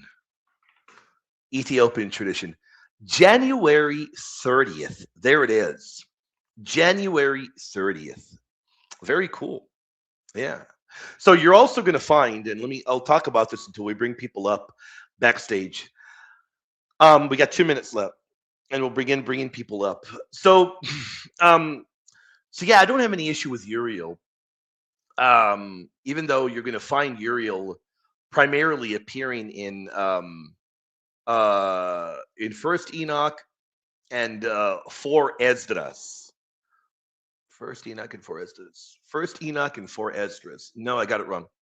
First Enoch and Second Esdras. Second Esdras is fourth Ezra. That's where I got the confusion. Uh, second Esdras. Second Esdras is 4 Ezra. So he'll appear in First Enoch and in Second Esdras 4 Ezra, which is the same work. So yeah, I've got no issue with it at all. Do I think it is a legitimate veneration? Why not? It's an ancient, long-standing Eastern tradition, so it's not causing any division within being united to Rome. So, if it's not causing any division within being united to Rome, well, then ultimately I don't have any problem with it. So, yeah, let's go backstage. We're gonna go to Ari. Ari, you ready? Is it okay to bring you up, Ari? Are you there? I want to be respectful for people that are back there. Ari, are you there present? Can I bring you up already? Already. Ari. What's up, heretic? Ari. Please stop singing. Lord have mercy on you. What's up, heretic? How you doing? Good. May James purge you forever and ever as long as he lives Oh my for goodness, that I'm such a terrible singing. hater. I thought my singing's gotten better, hasn't it? No, he hasn't. Who told you that I'm lie? joking, man. You can't tell that I'm joking, man. I know it No, hasn't. It's I'm always gonna. autistic. I It's. can't tell. I can. I I can almost tell cursed. I can't now. tell. I can't tell I can anything. tell now. I can tell you can't tell. What's up, Yeah, heretic? you should know this already. I don't know why you're surprised. Well, sometimes Number we gotta. one, do you know who? Do you know who's my profile picture? Be You honest see? with you, I cannot see. Let me make it bigger. I have, let me tell you the word thing I do. Let me tell you because you don't know. I need to take a picture of my screen. Whenever I am live, I will open up my slide like full screen and I just cover my face so I don't always see the screen. Let me make it full screen. Hold on. Uh Let's see if you can tell. Let's see if you can tell who that is. oh, St. Margaret. St. Margaret. Yeah. Yeah, Okay. yeah, Yeah. yeah. So I was gonna ask about the You can ask about archangel. St. Margaret too if you want. Whatever Yeah, you want. Go I for it. was gonna ask about Archangel Ariel, but it looks like Dun 64 already beat me to that. So Oh, okay. You were gonna ask about that. I didn't look back there. yeah, I was gonna ask like why we don't really I guess I don't know what the proper wording would be. I think like venerate him in the way that Eastern Catholics Oh, do. okay, I got you. Yeah, yeah. I Okay. was wondering why why the Did it rest make of us sense? don't. Did it make sense the way I laid it out? Somewhat. Yeah, yeah. I think it was good. Well, you're free to venerate him if you want. Maybe you have a particular love for him. I don't. Um. It's just I Oh, just okay. remembered I a got you. conversation that I was thinking I don't know I don't because when you're talking about archangels, I was thinking about Archangel Uriel. And I remember one time Abel said that he wishes that we all like venerated him.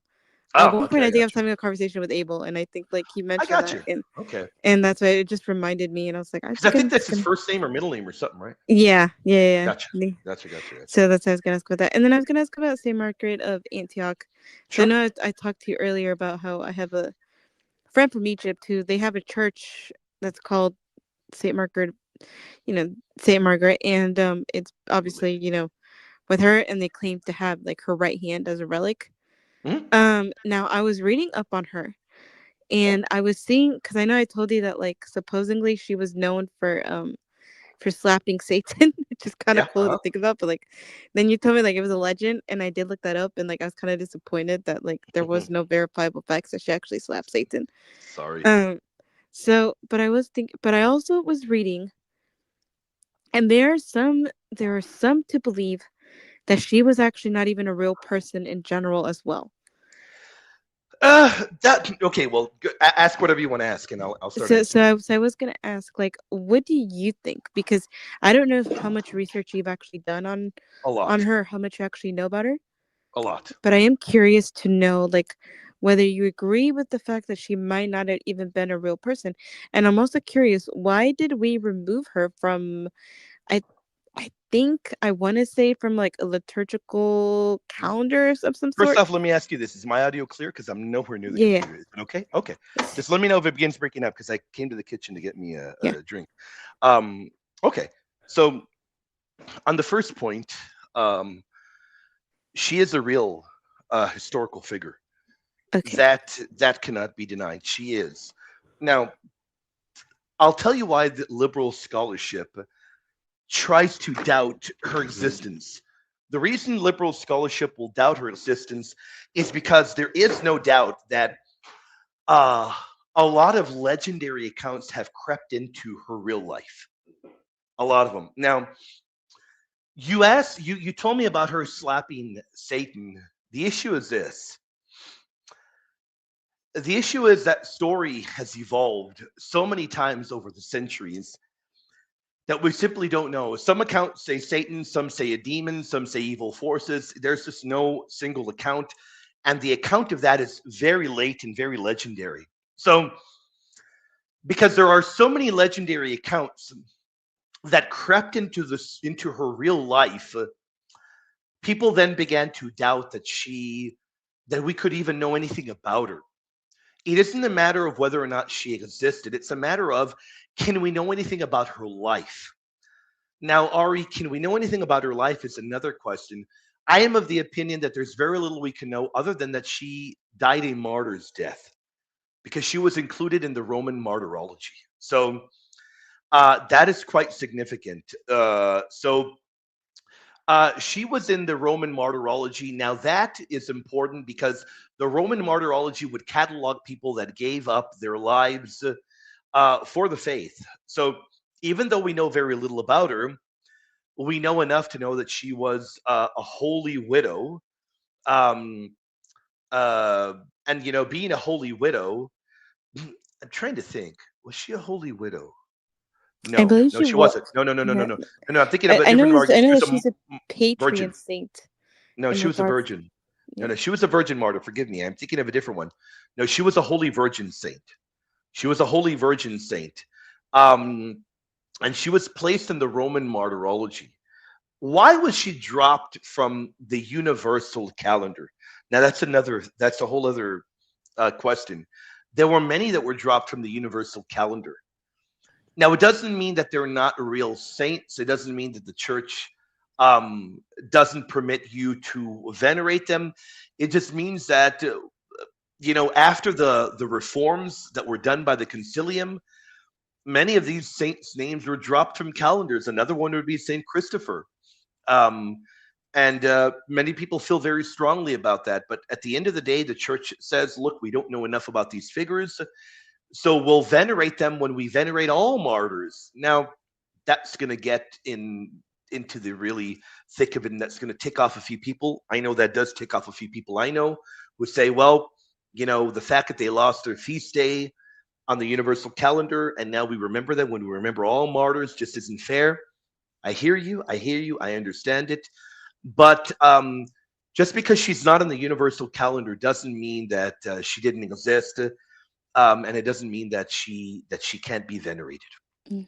So she so is she still? Because I know she's mainly known, especially like I know the Coptics love her. So but is she somebody that we share like as in terms of like as a Catholic, like I can like ask for her intercession as a Catholic, I'm able to like seek her out basically, or is that not like allowed? Because I Oh know yeah. Oh there's yeah. some saints where we can't really like Hmm. venerate, because some of them were kind of brutal, Sure. but Yeah. Yeah. No. No doubt at all. Like nobody's going to be venerated in Arius, and nobody's going to be like Saint venerated in. Dioscorus or something. It's a That'd be whole other wild of me dialogue. to that'd be wild of So me to venerate. so here's the thing of Saint Margaret of Antioch. Saint Margaret of Antioch. We know little of her life, but for the longest time, she was honored and venerated both east and west. So with that in mind, uh, and I don't remember the exact date. Somebody can Google it and find out. But I know she was removed from the general calendar. What do we mean by the general calendar? Now, the general calendar is the universal calendar of saints. She was removed in a singular fashion. Some people were very upset at that. Why was that done? Again, it wasn't done because you can't venerate her. You can venerate her. You most definitely can. Why was it done? It was done because we don't know a whole lot about her life, to the point where it'd be very difficult to talk about her without uh, without mixing legend in with it. So she's a real figure. There's just so much legendary that crept in that we don't know much about her life. Now, where is she present? She is on the Roman martyrology. What does that mean? She is an officially recognized saint, and she can be celebrated and she can be venerated. Okay. Okay, that Is that actually pretty makes clear? a yeah, that actually makes a lot of sense. Um yeah. So another question if I'm able to Go ahead. ask. Go ahead. Go ahead. So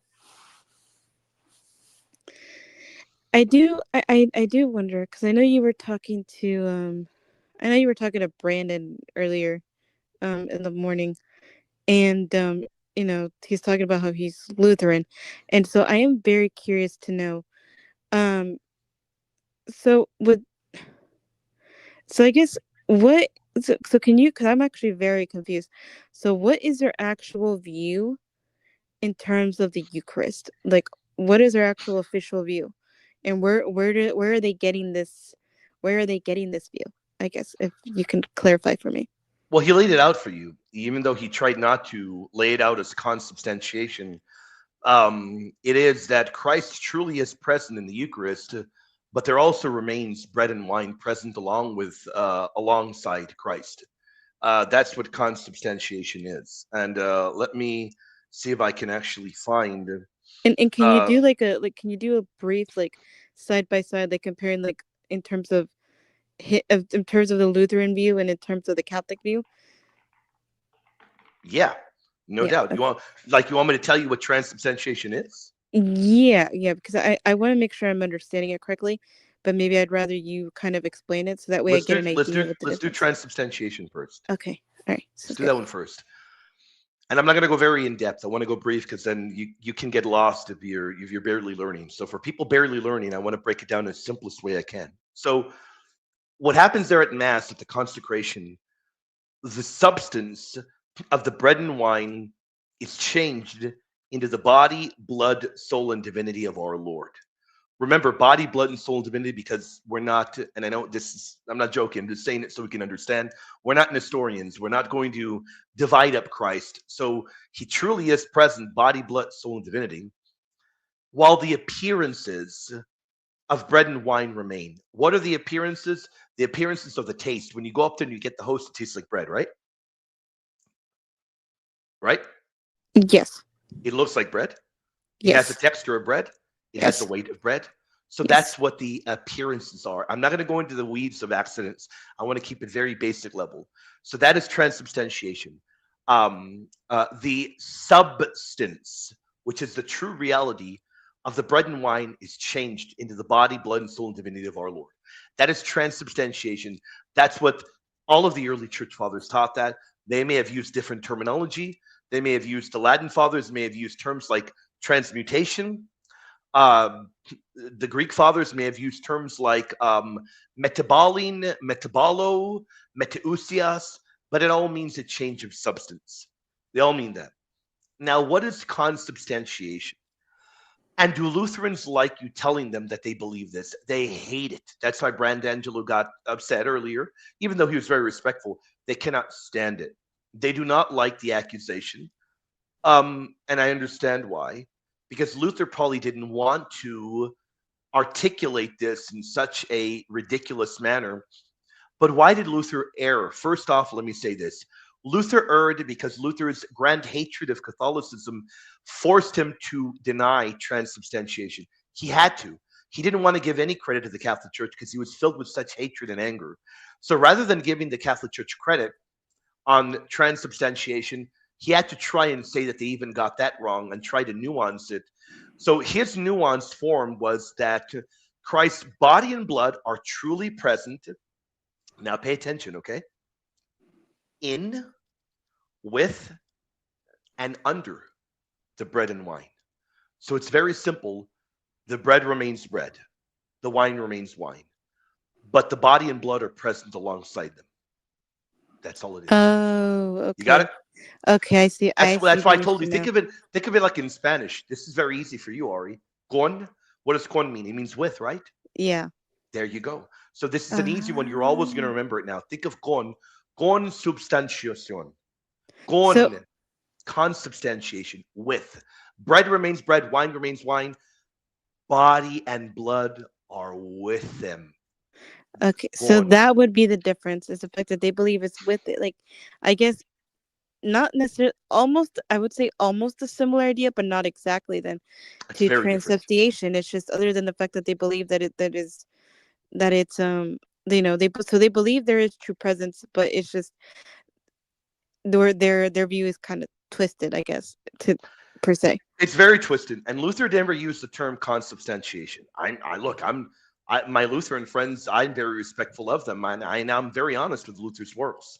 In fact, I try to go above and beyond, and I go to the critical editions when I can find them of the Luther works. He never used consubstantiation. I know that.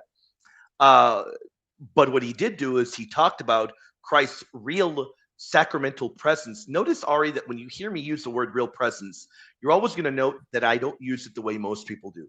When I Hmm. say real presence, I say real substantial presence. because the term real presence comes from the reformers. They're the ones that coined the term. So you're always going to hear when I say real presence, I nuance it. I say real substantial presence because it was the reformers that jumped upon the term real presence. Luther talked about a real sacramental presence, but that real sacramental presence was in, with, and under the bread. So that's consubstantiation Yeah. right there. And Lino's right. He said it's an adding on instead of an actual There transformation. you go. I didn't There you see go. that. Yep. Yeah. Yep. Yeah. That clears it up for me. That I pretty was clear? very Okay. I was very very confused earlier because I was like, because I was like that. It sounds similar to what we believe in, but Very I was different. I was having a hard time figuring out what the No, actual issue was very in different. terms of the both of us. But I didn't realize. Yeah. So their view is kind of twisted on in terms of the But Eucharist. it's very twisted, very very twisted. And in our, I know they're a little difficult to go through, but if you ever go through the Eucharist series, the metaphysics that I have on Patreon, I have a whole episode where you may benefit. Maybe just skip the other ones and go to the episode where I analyze the reformers because I provide actual quotes for them showing how the reformers moved away from the faith of the fathers, how they begin using terminology that's very different. I compare how the early fathers used terms like metabolene, metausias, transmutation, even transubstantiation was used early on. And I show how the reformers moved away from that and they used very heretical terminology. Okay. Okay. Interesting. All right. Yeah. That that clarifies that for Awesome. me. Yeah. Awesome. Thank you So for coming up, Ari. I'll let you, yeah, I'll let you go with the other people now. You got it. God Um bless you. also one thing. Are you Saint John the Baptist or Saint Joseph In terms of what? in terms of team? St. John the Baptist. How dare you? What a heretic. I'm Sorry. kidding. Saint Joseph for the win, man. All right. I respect you. All right. Alrighty, let's go. Let's see. Lena Molina, the goaded one. All right, let me see. Let me see. Who do we got here? Who do we got? We're gonna go backstage right now. I'm gonna bring you all up in just a moment. In just a moment. I want to see. I want to get to a few more super chats, so we can go to Kevin after that. We got Kevin, Philip, we got Avi, we got Matthew, we got Gordon. Matthew and Gordon, you don't have your devices connected. Um, Please connect your device. Otherwise, I can't bring you guys up. So only people whose devices are connected can I bring up. The incredible biceps Bronca, man. How you doing, brother? Thank you for the support, brother. He says, what? You don't crave steak normally, man? What? Only time I crave a steak or any meat is on Fridays when I gave up meat and have fish only. Apart from that, I don't really crave it, but Fridays only. Really? What do you primarily like to eat? That's a good question that I got to ask. What do you like? I got to pick your brain, Biceps Bronca. What do you primarily like to eat, brother? I've never heard anyone say that they don't create, well, people that are meat eaters, I've never heard them say that they only crave meat to, rarely. Wow. My goodness. Wow. That's a good one. I like that, man. I like that. And that's interesting. But of course, we're all different. We're all different, of course. All of us are different. That's the beauty of us all being unique, man. That's the beauty of all of us being unique, man. But that's a good one. The meat is better in Australia. I'll take your word for it. I mean, that's very difficult to imagine. But I mean, hey, perhaps do you live in Australia, saintly repent, or have you been to Australia? Hey, I respect your opinion. Very clearly an incorrect and a flawed one, but there you go, man. There you go, man. I love that, man. There's a Tim Tam head too, man. There's a Tim Tam head, man. Biceps Brock, I love you, man. Thank you for your support, my friend. God bless you, brother. We got Rafael. Rafael. I used to live in Australia. I am a native Texan. There is no possible way that a native Texan is going to say that Australia has better beef than Texas. There's just no way. So you're going to be anathematized by all Texans, man. Sorry, man. I bet they don't even have brisket over there. I bet they don't even have brisket over there. And then all the ways in which we eat meat in Texas, this is no way. This is no way.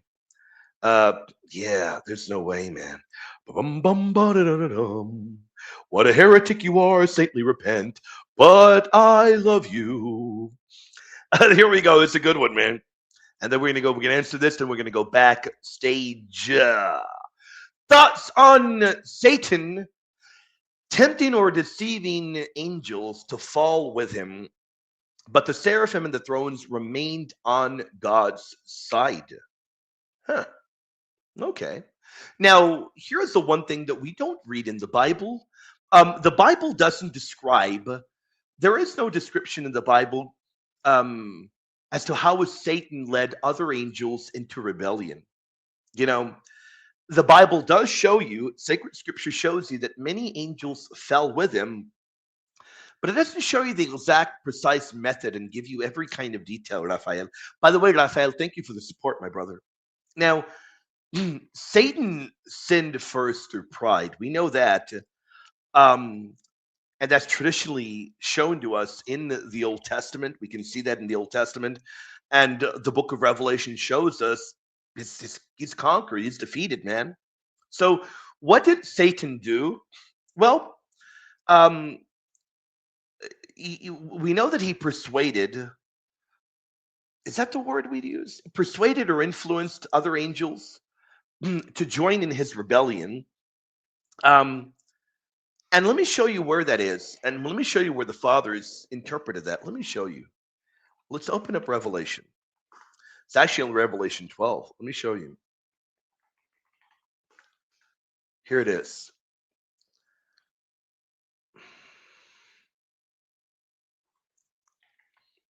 Let me show you where it is in the Bible, brother. Revelation, oops, I was misspelling that. Hopefully this will help you, my friend. Let me show you where it is in the Bible. Here it is. It's right here. And another sign appeared in heaven. Behold, a great fiery red dragon, having 7 heads and 10 horns and 7 diadems on his heads. His tail drew, pay attention, Raphael, the go to Raphael. His tail drew a third of the stars of heaven and threw them to the earth. What is that? Well, the early church fathers classically understood this as many angels following the Satan. Now, I don't want to use persuaded, because angels have intellect and they have free will, so they wouldn't have been deceived in the way Eve was.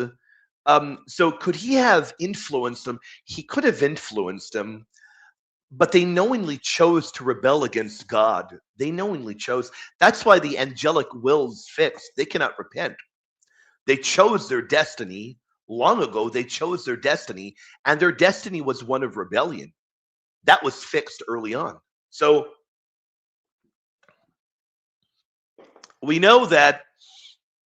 What else do we know? What was the rest of the question? Let me pull it up. Seraphim. Yeah. So the holy angels remained faithful. We know that. In fact, the Bible will present Saint Michael and his angels fighting the dragon. We read that in Revelation 12. In fact, we had that image up. Where is it? We had that image up a little while ago. And it shows you countless angels. You know, the Bible shows you countless angels. There are seraphim in the book of Isaiah, cherubim in Ezekiel. And then Colossians talks about other orders as well. All of those remain loyal to God. So what is it that we can say, Raphael? Well, according to the Bible and according to the early church fathers that we know, that wrote about it and talked about it, we know that Satan led a real rebellion. So it cannot be denied Satan led a real rebellion, right? Satan led a real rebellion. That was among the angels. It was through pride, and many freely chose to follow him, right? The faithful angels, those that were the seraphim, the cherubim, uh, the thrones, and the others, and the rest of the heavenly host, they remained loyal to the Lord. They remained loyal and they remained obedient to the Lord. They remained loyal and they remained obedient to the Lord. So we can say that. We can say that. It's a great question, brother. It's a tremendous one. That's a great question. You guys have been asking some tremendous questions. That's an amazing one. All right, we're going to go backstage. My favorite angel is Metatron. My favorite angel is But TJ's joking, man. Number one, Metatron's not anywhere in the Bible. The guy's being a troll, man. And and Metatron, unlike Uriel, where there are traditions and there are what you can call a local cultist, there is not that for Metatron. There isn't that for Metatron. You're going to find Metatron appearing relatively late in Jewish literature. He'll appear relatively late in Jewish literature. Metatron is not recognized as, as an official biblical angel. Um, you know, I know some people have tried to identify Metatron with Enoch, but I don't think that works at all. I don't think that works at all. So the one important thing, TJ, as you know, um, I can tell you right now, there are no Orthodox traditions. Definitely not Catholic, not Eastern Catholic, not Eastern Orthodox or Oriental Orthodox. Um, and I doubt the Assyrian Church of the East. I highly doubt that. None of them would teach that Metatron is a real angel. So, number one, he doesn't appear in sacred scripture. He's not in divine revelation. And, he's not there in the early church fathers. And I know you're trolling, you're joking around. I know that. I know you're joking around. I know you're joking around. God bless you, faithful. How y'all doing tonight? Y'all having a good one? Okay, we're going to go backstage, but before we go backstage, we want to remind you all, in a few days, we got it finally dropping, man. We got it dropping, and we're working on more debates over there on Pints with Aquinas that's right, with Muscles Matt Frad. Look at those muscles, man. Muscles Matt Frad, man. Is the bodily assumption of Mary biblical and ancient? We debate. We debate, and it will be dropping for the whole public, on August 10th. It'll be dropping for everyone to check it out. Right now, I know they have it for their Plus members, so you're a subscriber. You probably checked it out already. It is my favorite assumption debate that I've ever done. And I've debated the bodily assumption a lot of times. It's the favorite one I've ever done. My favorite one. All right, let's go backstage. Who do we got? We got Kevin. Kevin, what's up, brother? You able to hear me? Hey, how's it going, brother? It's going great, my friend. How you doing, brother? Good. I just came Good, to good. ask you some more tough questions. Oh man, I love I'm it, man. kidding. Hit me with them. Hit me with them, man. Yeah. So I see like the Protestant dilemma is getting more recognition. Should. It should. Yeah. And so I brought up the argument. I posted it on my social media, right? Good. Then I had a little debate with some Ah, Protestants okay. in regards to the dilemma. Then he tried to appeal to Origen to account for his New Testament canon, Mm-hmm. but I countered that with by citing I think is his commentary in Romans Mm-hmm. where he affirms that the Shepherd of Hermas is scripture. Right. Mm-hmm. So I just want to double check. Did Origin believe all the 27 books we have today was scripture? Yeah, you can make that argument that he did. You can make Okay. that argument, but that doesn't help their case. That doesn't help their case at all because um, they're going to face a big dilemma. The dilemma that they're going to face is that Origin used a lot of the Deuterocanon. What are they going to do with that? Right. So you have a dilemma no matter what they're with Origin. The dilemma is not removed because even in that dilemma with Origin, they're in a dilemma because he uses a massive majority of the Deuterocanon. So yet again, if they want to claim that Origen, who was at one point a leader of the catechetical school of Alexandria, they're still relying on an authoritative figure of the church Even though later, it doesn't matter if he didn't end his, well, not that he didn't end his life in sanctity. Of course, there's that issue with his teachings that the church would later condemn, and they would later condemn his person as well.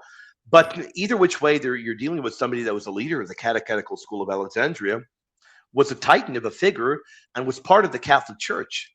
So with that, if they try to hearken to Origen, he also uses deuterocanonical books. So what are you doing? You're picking and choosing now? I mean, Yeah. that doesn't make any difference at all. Right. It's definitely cherry picking. Like they don't have a consistent standard. So like they will point to Origin. Hey, look, he affirmed all our New Testament, but they ignore the other stuff that he taught. Um. 100%. Either which way, they fall into a massive, massive. I mean, either which way, they fall into a massive dilemma. Origin doesn't save them. He doesn't save them. Right. And another question I have is that have you ever like made a video? Well, do you plan on making a video? Because I kind of noticed that manuscript variations actually strengthen the Protestant dilemma Oh because yeah, Protestants can't account for how do they know, like for example, the longer ending of Mark is like scripture or not, and like pericope adultery as well, and all yeah, those. Yeah, there's no doubt. So yeah, here's how you can strengthen the dilemma in that way as well, and in the other way, there you strengthen the dilemma if they try to go to Origin. Remember, there are two figures that they can try to go to. It's not just Origin. If they're going to mhm, try to go to Origin, they'll try to go to Saint Athanasius as well. yeah, Neither of them are going to help them because the way you can answer it is just like Hippo in Carthage, that gave us the canon of the New Testament books, of 27 New Testament books. In Hippo in Carthage, the Old Testament canon that was given included the Deuterocanon. So if they try mhm, to go to Origin, they try to go to Saint Athanasius, you say the dilemma is not solved because these individuals didn't just give you a 27 book New Testament canon, they also gave you books and they consider them scriptural that were deuterocanonical. So you can't just pick and choose either which way. You're relying on the Catholic Church for your canon, and that canon of antiquity doesn't match up with your modern day mutilated canon. So I mean, either yeah, which way they try and turn, they're in a world of trouble. And yeah, textual criticism is big. Where do you go to? Do you go to the pericope adultery? Do you include it in your Bible? Do you include the longer ending of Mark? Why and why not? Ultimately, how can a Protestant even determine? So they're yeah. in they're in a world of trouble there as well. Yeah, usually my counter when they appeal to Saint Athanasius, I point out that he was actually in communion with Pope Julius the First. Like he Sure. was present at Sardica, which literally Mhm. affirms that every bishop from each province must submit to the head, which is the Pope. So Mhm. they can't get around that. Like, because I usually point out on what basis should we accept him on the New Testament canon, but reject him on his papal beliefs. And that's pick and choose is what it is. What about his veneration of Mary? They reject that, and I mean that's pretty much how it is Right. for all the fathers. It's pick and choose for them. Yeah. It doesn't ease the tension of the dilemma that they're in. It doesn't ease it in any way at all. Yeah. And final question. Yeah, Do you know any good books on textual criticism? I would recommend all of Dr. Sapp's. Have you read any of them? No, I haven't. I mean, I think he's phenomenal. I think he's great. Let me see if I can find. And there are other ones. There are How do you now spell there his name? is uh, James Snap. I've done a number of Oh, shows with James him. Snap. Oh, him. Yeah. Okay.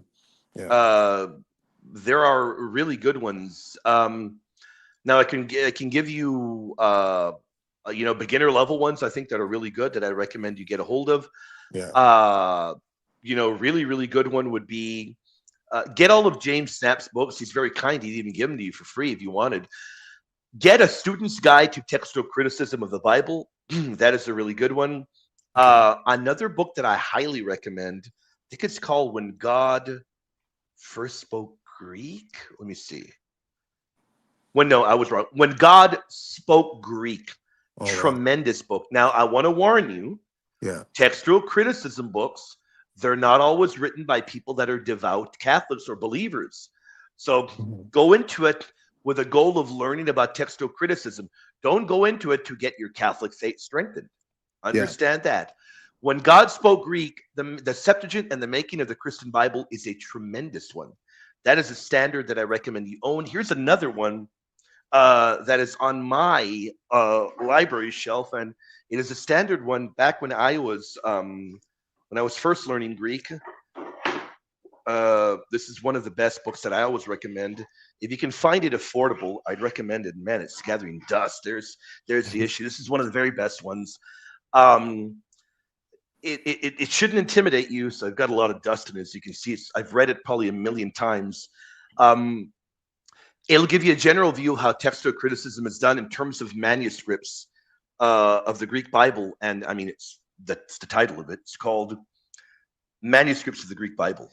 Nice. So it's from Metzger. It's a tremendous book. It'll give you an introduction. It's a very, very good book, and you actually have actual photos in it of manuscripts, how to deal with variants, how the fathers in particular dealt with variants. It's a tremendous book, and it's got tons of images in it. Oh, It's a wow. really good book. This is one that I'd recommend. It's a standard that if anybody's doing real scholarly work, that's a standard that people should own. I don't know how much it is, but I remember when I got it for an affordable price. Let me see, Manuscripts of the Greek Bible. Sometimes it's a little bit pricey. Um, Do they have like a Kindle version? they might. In fact, I can't even find it on. Let me see, Manuscripts of the Greek Bible, Metzger, Amazon. That's wild. It's so hard to find. It's for $150. Oh. Yeah, and the Kindle version's $115. Oh, So what? Yeah. yeah, the Kindle version's $115. I think they have a used edition for $80. It is a very, very hard one to get a hold of. It is hard. Yeah. So if you're ever able to get a hold of this for an affordable price, it's one of the best books. It's not very thick. It smells like a wonderful old book. It's a great book, great one, and you can read it in a day or two. But those are books that I'd recommend that you get your hands on. Okay. Yeah. Um, I know I said previously that was the last Hmm? question, but it's just something that's been on my mind. Go ahead. Is first, does the Catholic Church accept 1 John 5:7 as inspired? Yeah, that would be different from the others. That has a more sketchy past, and that most definitely you're going to find that the dialogues leading up to Trent show that verse was not accepted as being canonical. In particular, leading up to Trent, that one was not considered to be canonical. And unlike the longer ending of Mark, and unlike the pericope adultery, unfortunately, that one's not going to have the stamp of approval of inclusion the way that the others would. Okay. All right, I see. All I know right. that might be a little bit of a bummer. Maybe that wasn't what you wanted to hear. I don't know your position on it. Do you like Yeah, that? I don't have a position on it. I'm just Good. curious. Yeah. Yeah. Now I can tell you definitively, in terms of the pericope adultery and in terms of the longer ending of Mark, yeah, those most definitely have a very good pedigree. Those are being used by Saint Augustine and other figures, and those are being used, and very clearly they would have. They were also viewed favorably when it led to Trent, and when they're dealing with all these issues. Yeah, even Trent and Vatican II actually quotes the longer ending of Mark as scripture. Hmm.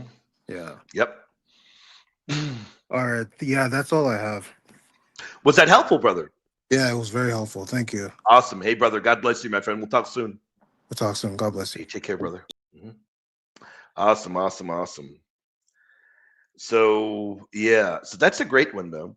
Yeah, it's a great one. How there's that healthy dialogue there at Trent, and I'd love to pick Gary's brain on this, because I know that there are some people there at Trent that favored the Johannine Common, the Johannine Comma. I know some favored it, and Trent didn't infallibly define that it was original to St. John's autograph. And you're going to find the dialogues in the debates that are being had by the Council Fathers that many of them had a negative view of it. That is very interesting. Now, those documents of the debates that had there at Trent are very hard to get a hold of. Shout out to Gary for uh, getting those translated with a machine. That must have been hard, man. Shout out to Gary, man. All right, who do we got here? Let me look in the audience. Who do we have? Audience, the goal is to do at least an hour more. We'll finish right at around the 12 a.m. mark. How y'all doing, faithful? Let me see. Let me see. Mm.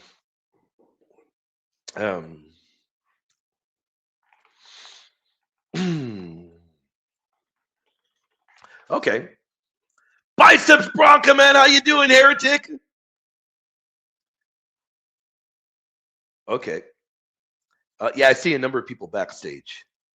We'll bring you all up in just a moment. Are there any other angels named in Islam apart from Gabriel, who's referred to as Jibril? And also, do they believe in cherubim? Good question. Good question. So, um, you have Jibril, who is mentioned. Um, now, within the world of Islam, there are other angels as well. So, in the Quran itself, Gabriel will be listed. Michael will be listed. I believe that there's also, I think, Malik is the guardian of hell. Let me see. I don't want to get this wrong. I don't remember the names of all of them. Here it is. Famous angels, according to Studio Arabia. And I didn't want to get it wrong. Okay, so I got Jibril right, Gabriel. I got Michael right, Michael. I got Malik right. So I got 1, 2, 3. I got 3 right. Israfil, Azrael, and Munkar and Nakir, who are considered the angels of the grave. They are listed. Now, those you'll find. Um, do you find all those in the Quran?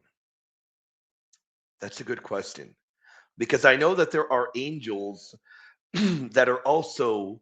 This is something that Sherry would be helpful to help me answer, and I might have to do a little bit of research on this after Ronka. I gotta say, how many days has it been? I guess my streak of not getting stumped has ended. I'm a little bit disappointed. I guess my streak of not getting stumped is going to end because unfortunately I'm going to have to do more research on this. Man, I think I'd gone over it maybe 2 weeks. I got stumped. So those would be the angels common to the Quran. Uh, I know there are more angels that are not named in the Quran that appear in hadiths. Uh, and I want to say that Munkar and Nakir. Let me see. Let me look at that. Munkar and Nakir. Does Munkar and Nakir appear in the Quran? I don't think so. Let me see. No, there's not. I'm glad I nuanced that. So that's a hadith. Okay, that's a hadith. And Azrael would appear in the Quran. Okay. All right. Okay. Man, give it a Bronco who stumped. Give it a Bronco to stump me, man. Give it a Bronco. Yeah. Israfil is the angel who will blow the trumpet of the last judgment. Okay. Azrael's name will appear only in Hadith tradition. Okay. Not in the Quran itself. All right. I'm going to have to look deeper into this. Shout out to Bronca. Yeah, you got me, though. I give it up, man. I give it up. I am 100% honest. Sherry, there we go. God bless you, Sherry. Thank you for the help. That's why we have Sherry as an incredible moderator and member. Sherry, thank you for that. Sherry, thank you. I am disappointed though. I am disappointed. I was hoping to get that, man.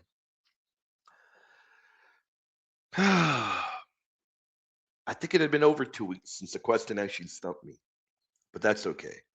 That's perfectly fine. I'm just gonna start throwing punches at my screen, man. I'm gonna start throwing punches at my screen, man. Yeah, that's okay. Faithful, how y'all doing tonight? What did I do there? Hold on. What did I do there? Yeah, man. I'm a little bit bummed out. But that's okay. I'm a little bit bummed out. It broke on my trip. I have to get another one. My the necklace thing, I guess you call it necklace thing. It broke. I'm a bit bummed out, so I'm gonna have to get another one. Yeah. Yeah, a little bit bummed out about that. But I'm gonna get another one. Thank you for asking. Thank you for reminding me. Thank you for reminding me. Bunch of haters, man. A bunch of haters. God bless you all, faithful. I love you all, man. I love you all. And audience will continue another 50 minutes, 50, almost an hour. So we're going to go backstage again in a moment. We're going in order. So for those that are back here, we are going in order. In order. Um, this is a great question, a really good one. And I want to give a shout out to Virgil. And hold on, I want to, in case I haven't hit heart, I like to heart every super chat, faithful. I do want to pause for one moment. I'm going to pause for a moment and thank you all for your support, faithful. I want to be clear that your support means the world to us because we wouldn't be here able to do what we're doing. I want to be clear, we would not be here able to do what we're doing without your support, faithful. We are incredibly grateful. And Virgil Alpha and Omega, I got to tell you, I really like the name. Virgil Alpha and Omega says, hello, I plan to convert to the Catholic faith as a former agnostic during military tech school. As looking into the church, I plan to have Mary as my confirmation saint.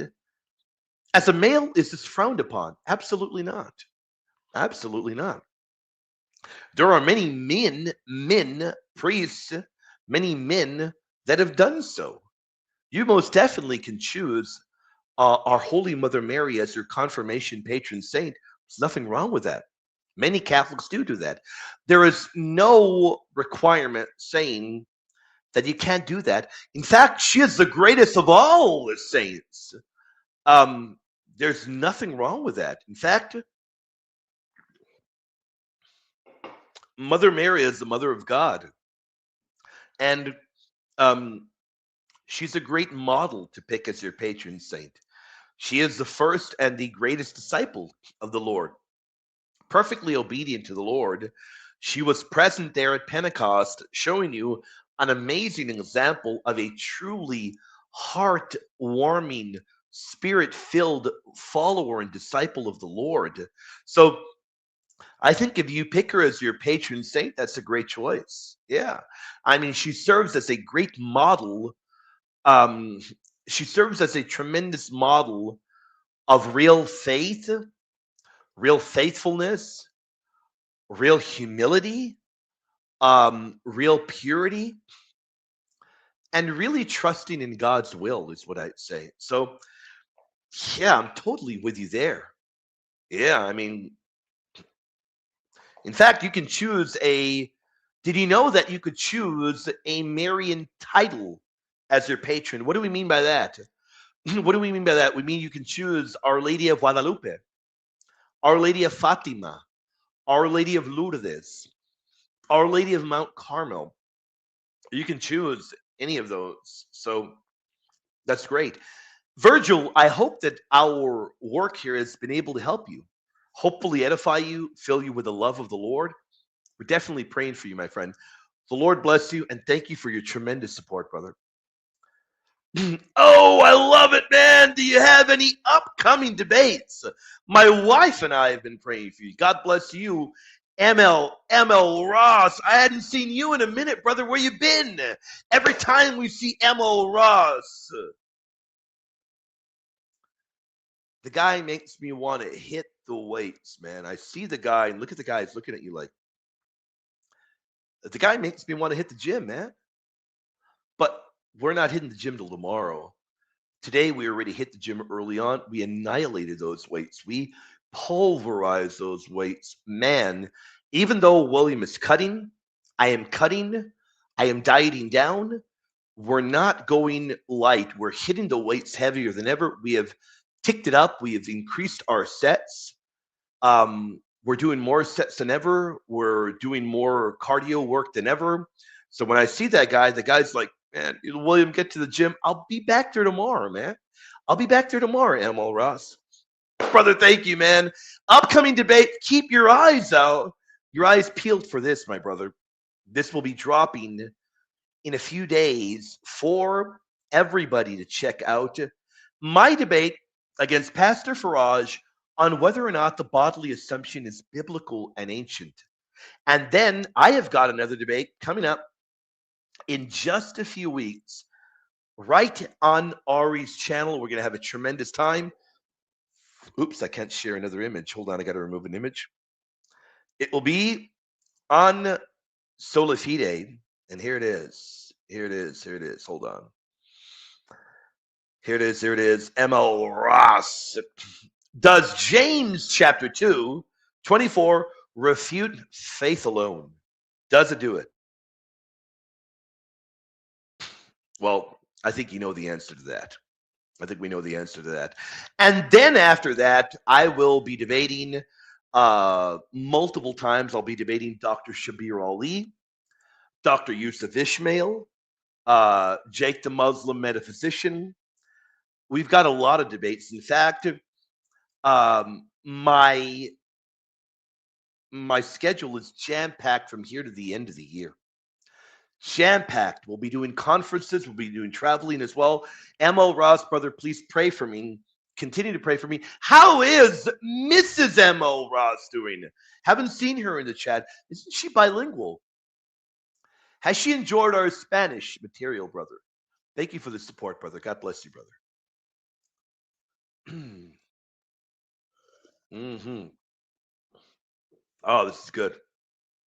This is good.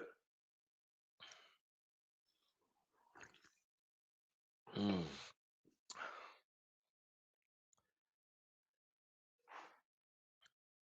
Thoughts on the demon? Let me show you. Now, kind of like we find in the book of Tobit, Azazel will only appear in Leviticus. So let's open up Leviticus.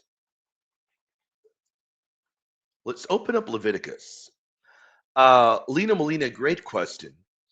So kind of like Asmodeus, we read, Aaron shall cast lots upon the two goats, one lot for the Lord and the other lot for Azazel. So many early fathers and many medieval fathers believed that Azazel was a demonic being that roamed the wilderness. Many believed that Azazel was a demonic being that roamed the wilderness. Now, in terms of the Jewish tradition, I don't know how the Jewish tradition views this. I would be lying. I know how the early fathers interpreted it. I'd be interested in seeing what the Jewish Targums say or any Jewish kinds of commentaries on these verses. You know, that is something that I'm not privy to. So, what is my opinion? Well, I agree with the early church fathers. I believe Azazel was a real demon, a real demonic figure that roamed the wilderness. That's how they interpreted it. It's kind of scary, right? I guess if you stop and think about it. Now that you make me think about it, now that you make me kind of think about it, Lena Molina, kind of scary. Yeah. Kind of scary if you ask me. All right, who else do we have? We have repent before too late. I don't know, Daniel. That would be up to somebody else to decide. I don't know, brother. It is scary. Yeah, it is definitely scary. Oh, your life is in danger. You're losing a debate to Muslim Daniel about Mary. You can phone a friend. You call Trent, Joe Heschmeyer, Dr. Carlo, or anyone else. Number one, total fantasy land. I wouldn't be losing a debate to any Muslim, much less Muslim Daniel. And it's also fantasy land because I wouldn't be losing a debate defending our Immaculate Mother Mary. But if I am struggling and I've got to phone somebody, I'm not phoning any of them. I am phoning the Reverend Dr. Koppas. That's who I am phoning. I am phoning the guy with the enormous biceps and the greatest living Mariologist on the planet. I owe everything I know about our Immaculate Mother Mary to that legend. Now I know he's going to say, well, William's done his own research and we make a great team. I owe everything to the legendary Reverend Dr. Koppas. And that reminds me, tomorrow we continue Mariology, guys.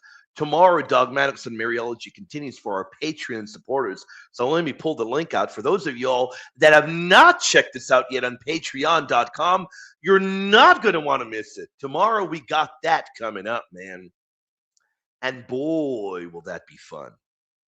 Boy, will that be fun. I like that question, though. Did anybody guess what I was going to say? Did anyone guess what I was going to say? Puck Chucker, Amazon 145, 115 ebook. I just saw your message. Wild, right? I've debated many Muslims, Avia. Many Muslims. And I debate Muslims every year. Well, let's go backstage. We're going to go backstage to Philip. Philip, how you doing, brother? You able to hear me? I am. How are you, William? I'm doing well, my friend. How about you, brother? Doing good. I'm going to help Good, you good. prepare for your Sola Fide debate here. Let's do it, man. Let's do it, brother. Let's do it, brother. I'm sure you've never heard of this one before. It's Mm-mm. Romans 4, when they quote Romans 4 to. Never heard of it ever. Yeah. So, how, as Catholics, do we go about Romans 4 when they say, oh, well, Abraham was justified by faith and not of works? I think to start with it, we should know, what does faith mean? And There you biblically, go. what does Mhm. faith mean? Yep. Yeah, no, there's no doubt there. The way the word faith, pistis, is used is very clearly much more than mere mental assent. It's not mere mental assent ever. But Romans 4 is a classic example um, of something that they misunderstand. Because what Romans 4, the whole point of Romans 4 is that Abraham is justified apart from the works of the Mosaic law. It has nothing to do with him lacking any kind of obedience. It has everything to do with the fact that Abraham's justification comes apart from the Mosaic law. So what St. Paul is doing there in Romans 4 is he's drawing a real contrast. For St. Paul, he is contrasting faith. He's contrasting faith with works, but he's contrasting them done either as a debt or a boast. That's the whole point of Romans 4. It's not with the obedience of faith. So, what is the example of Abraham? The example of Abraham was being faithful to the Lord, because Abraham's faith was faithfulness. And if you just want to say, well, it was faith, okay, but what is that faith described as? I would, What's y- Go yeah, ahead. Go I ahead. would say, if I'm trying to define faith, I'd say, and correct me if I'm wrong, having faith biblically would mean to adhere to Christ or to trust in Christ. I'd use those two words, to adhere and to trust. Would that be a good way to put it? Yeah, that definitely would be. Mhm. Okay. So yeah, that was my question on Romans. Mhm. Um, my next question is on predestination. How does Orthodoxy view predestination? Like, because I know they're obviously not Thomists, they're not Molinists. So um, when they view predestination, what's in their mind? I missed that. How does who view predestination? Orthodox Christians. Okay, so Orthodox would view predestination very similar to the way that we do. They would view it in a very similar manner as the way that we do. Um, they would like we do. They would reject double predestination, and they would also reject the idea that God unconditionally predestines some people to salvation while passing over others. So it'd be very similar to the way that we view it. Hmm. Okay. And I was talking to you a little while back. You said you hold to the Molinist view and not the Thomist view. With the, I think the Thomist view. I think the Thomist view can be utilized in an orthodox manner. I prefer the Molinist view, is what I'd say. uh-huh. And correct me if I'm wrong with the Thomist view, but it's everyone gets sufficient grace, Right. but only the elect get efficacious grace, which infallibly moves the will to God, right? You And got then it. no one's able to react with sufficient grace. They have the Right. ability to, but it's not infallible, and they Yeah, never will. you Now, got it. since you're a Molinist, I haven't looked into Molinism too much. How would the Molinist view of, Well, I most definitely think that Molinism. I think that when you utilize the Molinism view, which is perfectly acceptable to use, I think that yeah, it makes the most sense. But what were you asking in terms of Molinism? What was it? their view on grace and predestination? Because from what I understand, it's everyone gets sufficient grace, but the people who cooperate with the sufficient grace, it then turns to efficacious grace. Is Okay. that is that it? Yeah. So in the Molinistic view, grace comes first. So grace will always come first in the Molinistic view, and I mean that's official Catholic teaching that you can't come to God without His grace. Um, Grace will enable, but we have real free will. So grace is not going to override our free will. That's really important, really, really important. That no matter what, that particular viewpoint always remains that you have real freedom. Now, here is where it's a very important nuance. God knows every free choice, and through His middle knowledge, God will know what every creature would do in every possible circumstance. So God's providence really does work. So in the Molinistic view, God's providence really does work, but it works without coercion, is what we can say. Okay. Make Yeah. sense? No. No, I wouldn't. I by no means would call Molinists heretics. Obviously, they're part of the church. I lean Yeah. more towards the Thomistic view, but And you most definitely can. I've yeah, got no issue with that at all. yeah. Yeah, no problem with it. My next question was kind of going back to what the last caller was talking about. I'm Hmm? not good with the canon conundrum and that stuff, but Okay. I heard you talk about First John 5:7 being Hmm? not. I may be using this wrong. Not canonical. What Well, I would argue is that it it part has of the a. Bible? Would you say? Well, I don't think it's part of the original. I don't. So Okay.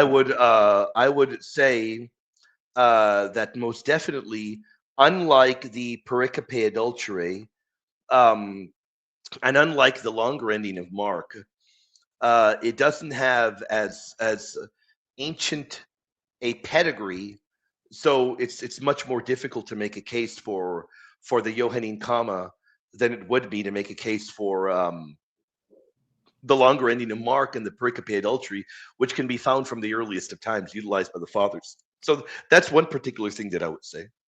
What And I'll add this that the council fathers, and when I say council fathers, I mean the fathers from Trent. You can clearly tell that they understood that there is a greater issue with the Johannine comma in terms of its utilization in the patristic era, how it's much later, and so you can see that in the particular debates and dialogues that are happening. Unfortunately, the Acts of Trent and the debates going on there are not readily available in English, so it's hard to really get your hands on that. yeah. So again, I'm really bad with the canon stuff. What would be the reason it's in the Bible then? Why would we put it in there? I don't know what you mean by that. I mean, some For Bibles have it, some Bibles don't have it. Oh, okay. Well, I didn't know that. You learn Mhm. something new every day. Oh Okay. yeah, no. Some Bibles have it, some don't have it. So Okay. a lot of them don't have that. So it's not a matter that every single Bible has the Johannine comma. Many of them don't have it. So Okay. All right. mhm, And my last thing is mhm. it's a video suggestion. I know I already Please suggested do. a video last Please time. suggest because I've got a list of stuff that I am working on. So yes, please suggest away, brother. Please. So I suggested Saint John Paul II, a video on him. I Yep. would also Saint Mother Teresa video would be nice That because I've I that I've already got as well on awesome. yeah, Saint Marisa. Yeah, Saint Marisa. Because I don't Saint again, Teresa. it's not fracturing my faith or anything, but I think everyone has that question in the faith where it's kind of a thorn in their side, but it doesn't make them lose the faith. It's kind Okay, of a I see thorn what in you my mean. So side. you kind of want me to deal with the so-called controversial issues. Yes, like the Okay. yeah. No, Okay. more yeah, more of the controversial stuff and less of like how they grew up, like that kind of stuff. I mean, you could that would be fun too. Like that'd be Yeah, cool like to have. to kind of start off with the biography and what have you, and then get into the thornier issues, I suppose. Yeah, no, and she's definitely a saint in my eyes. I would never dispute that. There's no But doubt. Yeah. just like the standard, like her in a Buddhist temple, like that kind of stuff. It Yep. it it's kind of a question to me. But like I said, by no means am I like losing my faith over it. So, but anyway, If I may simply say, I think a lot of the so-called controversy is really some of it just really is unfounded at all. Some of it's flat out false as well. But we'll definitely do that. I'll definitely put that in the back burner and keep an eye out. It might be difficult to get to that this month, but hmm how about this? Um, how about just giving me a nudge and a reminder next week, and during one of the evening shows, I can go over that more in depth. How would that work? yeah, no, that sounds good. Okay, cool deal. All Yeah, right, brother, we'll awesome, do that for you. awesome. Thank you. You have a good rest of your night. Have a great one, brother. God bless you, my friend. God bless. Take care. Great talking to the brother Philip. Tremendous talking to him. We got more people back here. Plenty more, man. Plenty more. Uh, it's fun, man. It's fun. Um, and here is the amazing thing. Hold on. Let me open up my Bible. Mm. So it's great to, it's really, really good to be able to dive into all of this, man. It's so much fun. Mhm. All right, here we go. Red Robin, God bless you, my friend. Thank you for the tremendous support. And let me go and put a heart. We have a good audience for being present here uh so late. This is great. We got a good audience. Thank you for the support, Red Robin. Red Robin with a great question, and it is Saint Cyprian wrote in Treatise 1 on the unity of the church, and again is written of the Father and of the Son and of the Holy Spirit, and these three are one. What are your thoughts? It's difficult to say. It's difficult to say, um, particularly because there are certain scholars um, that believe that he is alluding to that text. There are certain scholars that believe that, but the majority of scholars, including some of the top Cyprianite scholars, believe that he's giving an interpretation of the shorter text, the spirit, the water, and the blood, uh, and not quoting the Johannine comma itself. Now, is it possible that he alludes to it? It's disputed. It's disputed. The clearest quotation without any kind of controversy at all would be, I want to say, late fourth century. So that's pretty late. That's pretty late. And the fact that you've got to wait so long for an undisputed kind of reading is pretty big. And the fact that, look, I know I know this argument doesn't hold water when you say it's absent from the earliest Greek manuscripts.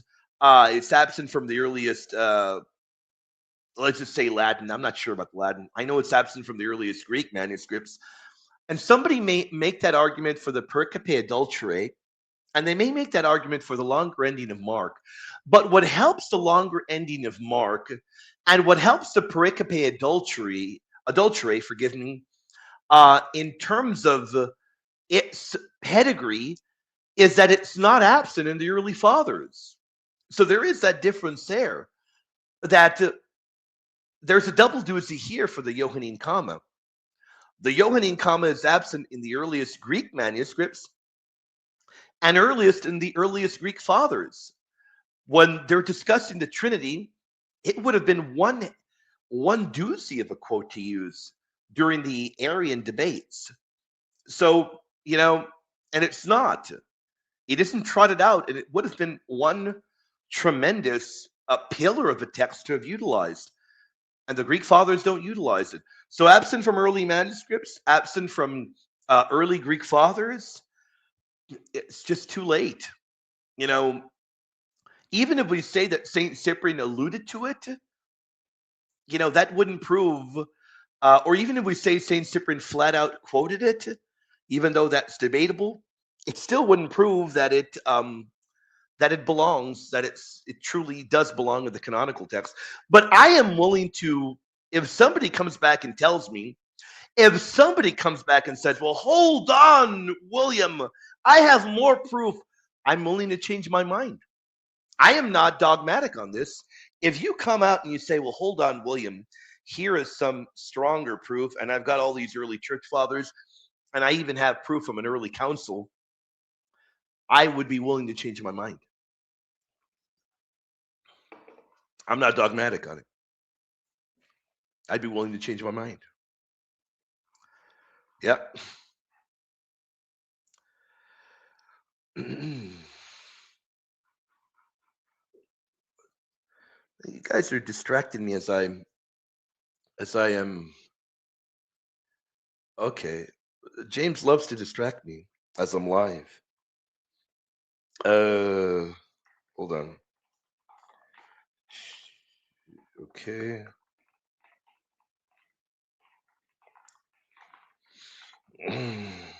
Hold on.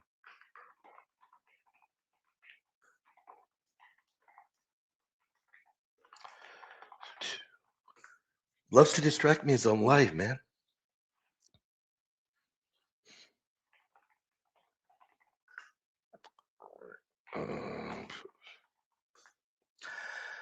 Alrighty.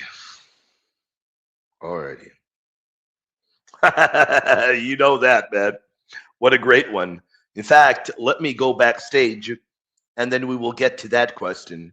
Who do we have back here? I do want to see. Mind Forged. Is that the Mind Forged from yesterday? If that is you, what is your question, brother? If that is you, what is your is that the Mind Forged from yesterday or somebody else? AI Hollistank, what a hater! You're barely tuning in, man. Barely tuning in, man. What a hater! What are you up to, hater? Glad to have you here. Our goal is to hit the 3-hour mark, and we're gonna hit it. We are. Our goal is to hit that.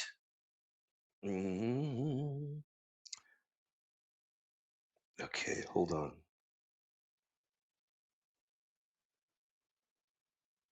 What's this? Cool deal. I almost missed Father's text. Forgive me, Father. Father Coppas is gonna knock me out cold, man. I almost missed that text. Mindforge, I'm not hearing from you backstage in the private chat. You would be next. I'm gonna have to move on to Avi if you don't answer. How y'all doing? Lena Moon, how you doing? I love it when I see people with the memberships. I love it. I love seeing those beautiful icons. I love it. Shout out to our incredible members. Thank you all for your tremendous and your legendary support. So Tomorrow is Dogmatics and Mariology. You got that right. Let's answer this, and we're going to see if anybody talks backstage. We still have 20 more minutes before we wrap it up. And we've kept a good audience the whole time, which is great, man. I'm glad we've kept a good audience. Who is Saint Optatus? Does he talk about the papacy? The incredible Optatus of Mileves. If you know about the papacy, you got to know who he is. He's a North African bishop.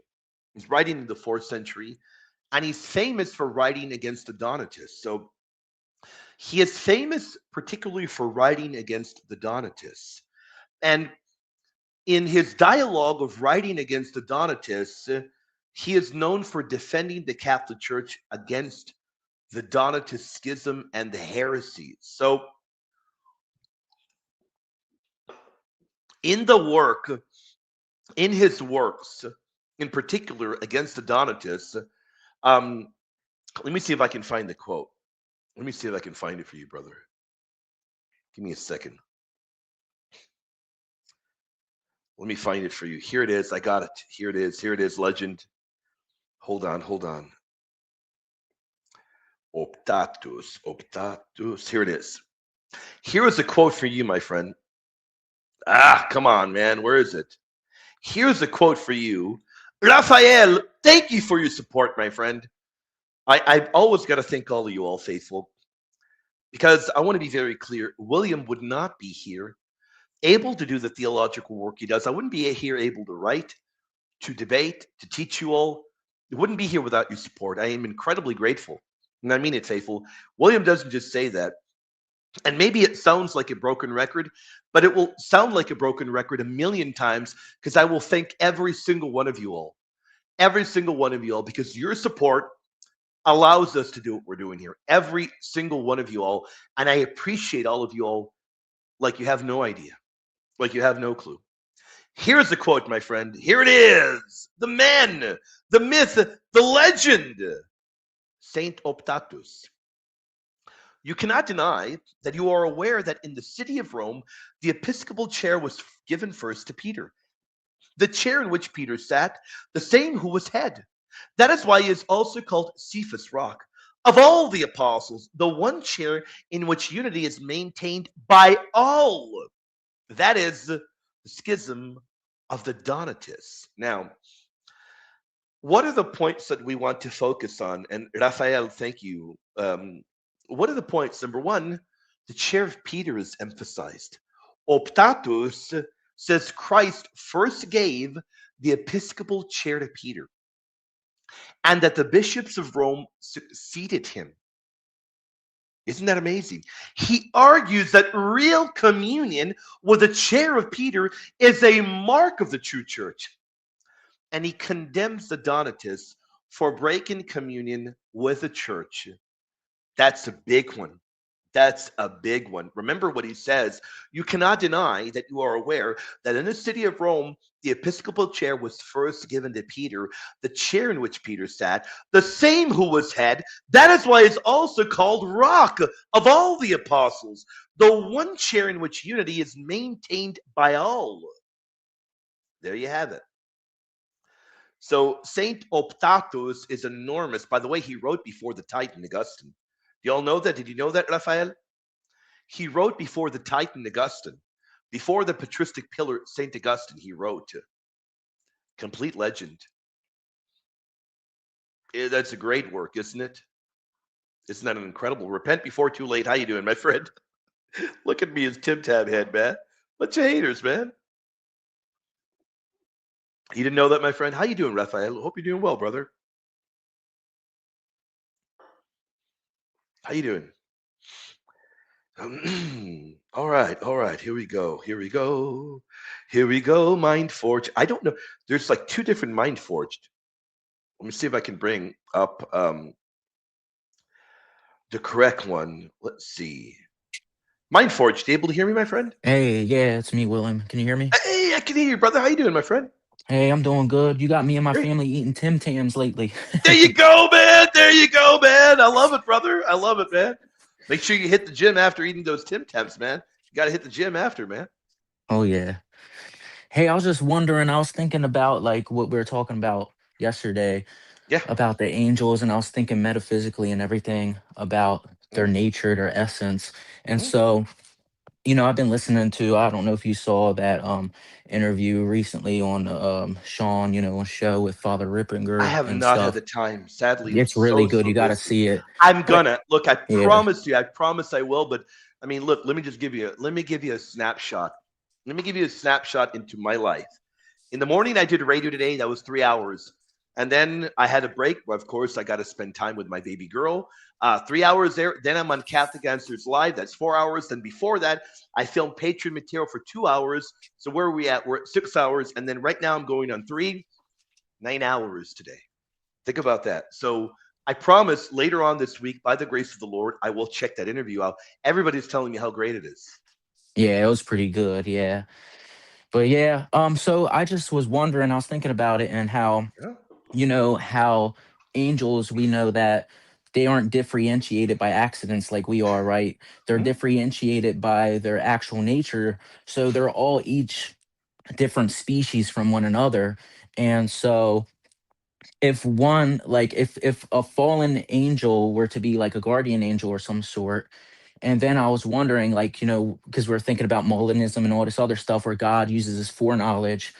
And so if that were to happen, and one were to be a guardian angel with that task, and the nature of something means that is what it is, or its essence, it's what it is, it's what its function is, its primary function, and that's what differentiates them, is what it does and what it is by its very essence. And so if its very essence or nature is to care primarily for a particular being, and God knows in his foreknowledge that angel was going to cover that being, that human being, and then that angel rebelled, then if we were to assume another angel would to take that task, wouldn't that be changing its nature? And then therefore it can't change their nature, just like they can't change their will because it's All right, fixed. hold on, man. Hold on. Okay, so hold on, man. Hold on, man. You're gonna drive me crazy. Well, all angels share the same angelic nature. So they're all pure spiritual. They're all pure spiritual and they're intellectual creatures. They're created by God. Hebrews 1 shows you. So how are they how are they differentiated? Well, they don't have matter. Remember that. So they're not going to be individuated the way humans are. So if you look at it in the Thomistic or the Bonaventuran view, as you mentioned, you said it, each angel is its own species, right? Um, now, in in in terms of that particular point, you mentioned briefly, and then you can bring up the other points. The fallen angel cannot be a guardian angel. I don't know why you said that. Um, there's no possible way. Guardian angels are holy angels, and the Bible's very clear, and the patristics are clear that they're sent by God to protect and to guide those that are going to inherit and people that will inherit salvation. God willingly, they'll end their life following the Lord and inherit salvation. That's the end goal. But the will of a guardian angel is fixed. They're not going to become a fallen angel. That's not possible. So fallen angels are demons. They irrevocably rejected God. Their wills are fixed and evil. They can't change that. So they're going to seek to tempt you, to destroy you. They're not going to guard you. They can never guard you. They're always going to seek to destroy you. So a demon can never serve as a guardian angel, and a guardian angel can never become a demon because they remain forever faithful to God. Their wills are fixed.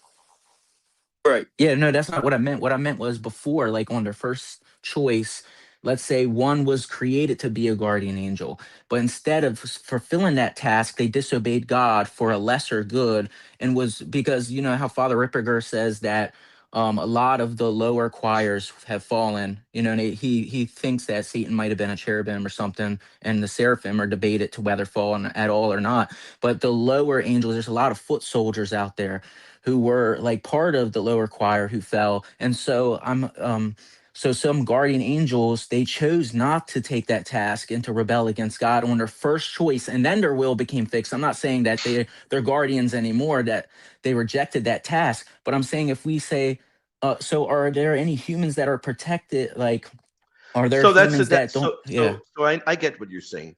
That's possible. I get what you're saying. So God created all angels. God created all angels with a particular vocation. We all have a vocation. So that's a possible theological opinion. I understand what you're saying now. So if an angel rebelled during what we could call the primordial test, he would have permanently lost that mission by becoming a demon, right? So God in his providence would have would forgive me, would assign a faithful angel to serve as that person's guardian instead. So this is possible because the rebellion occurred um uh, you know the rebellion occurred before the fall in the garden. So because the rebellion would have occurred before the fall in the garden, no one would be left without a guardian angel because of any angel's fall. So God would perfectly provide a holy guardian for each person, because this would have occurred before the fall of Adam and Eve in the garden. So that's a possible conclusion. That's a Yeah, possible one. yeah, but I was wondering, like, if that were to happen, what would be the thing that differentiates them? Because wouldn't they be identical since they have the same task and the same nature, then identically in the same way? If God like used a different angel, and can they Well, he would change their have. nature? Well, he would have. It's not a matter of nature being changed because all angels are. So all angels very clearly remember in terms of dealing with metaphysics, they all have the same angelic nature. So they're pure spiritual, they're intellectual. Angels don't have matter. So each individual angel would be its own species. So there is no matter to distinguish multiple members of an immaterial species. That's what they would be. So um, I'm trying to think. So what would happen would the angel that rebelled would have permanently lost that mission. So let's say an angel would have rebelled, well, they would have lost that particular mission. They would have become a demon, and a faithful angel would have served, would be put to serve. Is that kind of answering, or is there something that I'm missing there? Yeah, no, I know that because like that's why I said they're all created at once, right? Like all Yeah, the choirs are all at once simultaneously were yep. created, and so that's what I'm saying. If there was another angel that would take that task, but then if he replaces another angel with that task, isn't the task like isn't that what defines their nature? You get what I'm saying? And then therefore are they changing nature? And because isn't that what makes them what they are, like their species? Because like you said, they don't have matter or anything else to do that. So their task is actually what they are and what their function is, and that's what differentiates them. You get what I'm saying now? And so I'm wondering if, like, okay, are they switching natures now, or is there like a secondary function? Like, because you know So how, you got part of it right, but then yeah. you're missing an important part, because when we get into the metaphysics of angelology, so their nature is what they are. They are pure and they're spiritual and they're intellectual creatures created by God. But their mission and task is not the same as their nature, because their mission and task is what they do. Remember, their nature is what they are. They're pure and they're spiritual. They're intellectual creatures. Their mission is their task. So what is their mission? Guardian, messenger, uh, spiritual warrior. Just giving you examples. So it doesn't go hand in hand that their nature is their task. No, their nature is what they are, and that's pure and that's spiritual. Their mission is their task, meaning guardian or a spiritual warrior or something like that. Okay, I got you. That makes sense then. So they correlate, but they're not exactly They the most same thing. definitely Okay, I right. They got most you. definitely correlate. They're not the same thing, because we've got to remember that in terms of an angelic mission, it will flow. It will flow from the nature. It'll flow from the nature, and it will flow from God's will. So an angel won't be defined only by its task.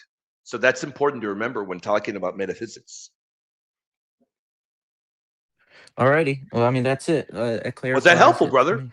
Yeah, no, it was very helpful. Because the only Awesome. other thing I was thinking about too was also how like they have other tasks too, other than just their primary task. So they might cover multiple things. Like, you know how us humans, we eat and we drive cars, but Sure. other things can, other creatures also eat. So like, you know, we also share task, like you said, but you know, we also have a primary function too, Sure. and that comes from our nature. But like you said, it doesn't actually dictate what our nature is in a Right. specific way. Okay, I got you. That makes sense then.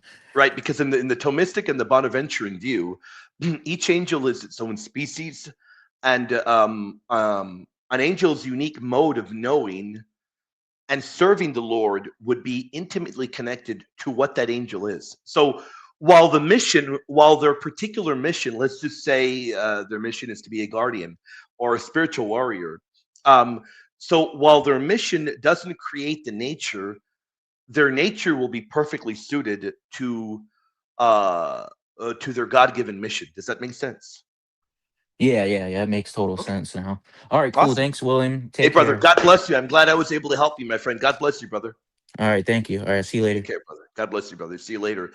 Glad I was able to help, man. Glad I was able to help. Thank you for the kind comments, man. Glad you loved it, legend. I'm so glad that was helpful.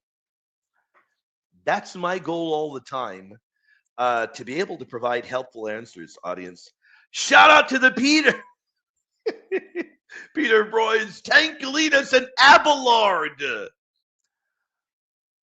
I love it, man. AI Holistang. Love you, brother. Where have you been, man? You show up late, man. You show up late, brother. Hold on, let me get a little bit of more of my drink here, audience. Give me a moment, man. Oh man, it's almost 3 hours. We're gonna wrap it up right at the 3 hour mark, man. Right at the 3 hour mark, but I can't believe we were able to do 3 hours. I know that I said I was gonna try and do four. There's no way at all because I am hungry, man. I am hungry, but of course, um, uh, you know, great one. I just saw this one right now. God bless you all. Took my son to the clinic. I'm glad he's okay. I love that, man. Will we lose you? I love that, man. I love that, man. Move. Okay. Let me see this. Where was it? I missed it. Where was it? Where was it? Where was it? There we go. If angels are pure spirits outside time, how can the angelic doctors say a fallen angel's choice is irrevocable? Doesn't that make free will just a single frozen act, not real freedom? You can't use Molinism. All right, all right. Um, you know, I think that the Molinist response would be able to deal with this the best. But you know, so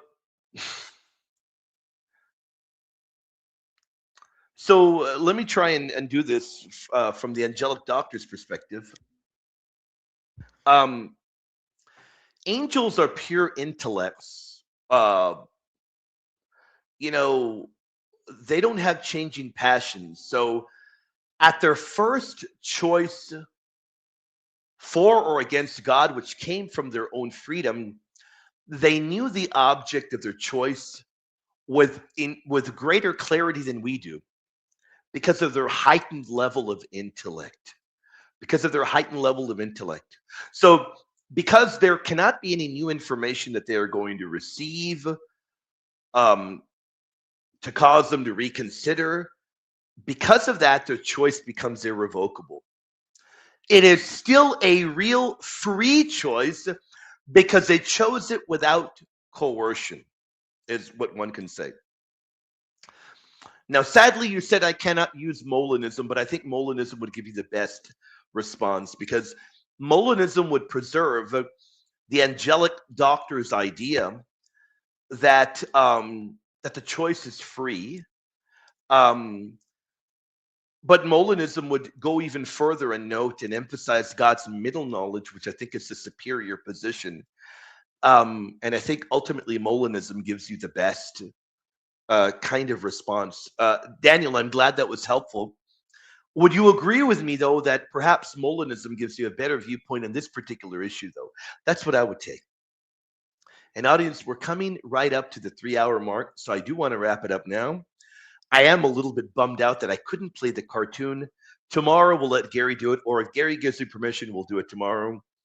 Faithful, I love you all dearly. We're going to wrap it up now because it's the 3 hour mark. For those that showed up late, if you showed up late, I promise you tomorrow we're doing more multiple lives. I go live twice a day, Monday to Friday, morning and evening, and I usually do 3 hours or longer each time. You have many more chances to come up, and I promise to give you first dibs the next time you all come up. Faithful, we're going to close the doors to the dojo now. I love all of you all dearly. Thank you all for your prayers. Thank you all for being beyond tremendous. Audience, do me an enormous favor. Please pray for me. I'm going to be praying for all of you all. Let's wrap it up now. In the name of the Father, Son, and the Holy Spirit. Amen. I love you, faithful. Love you all dearly.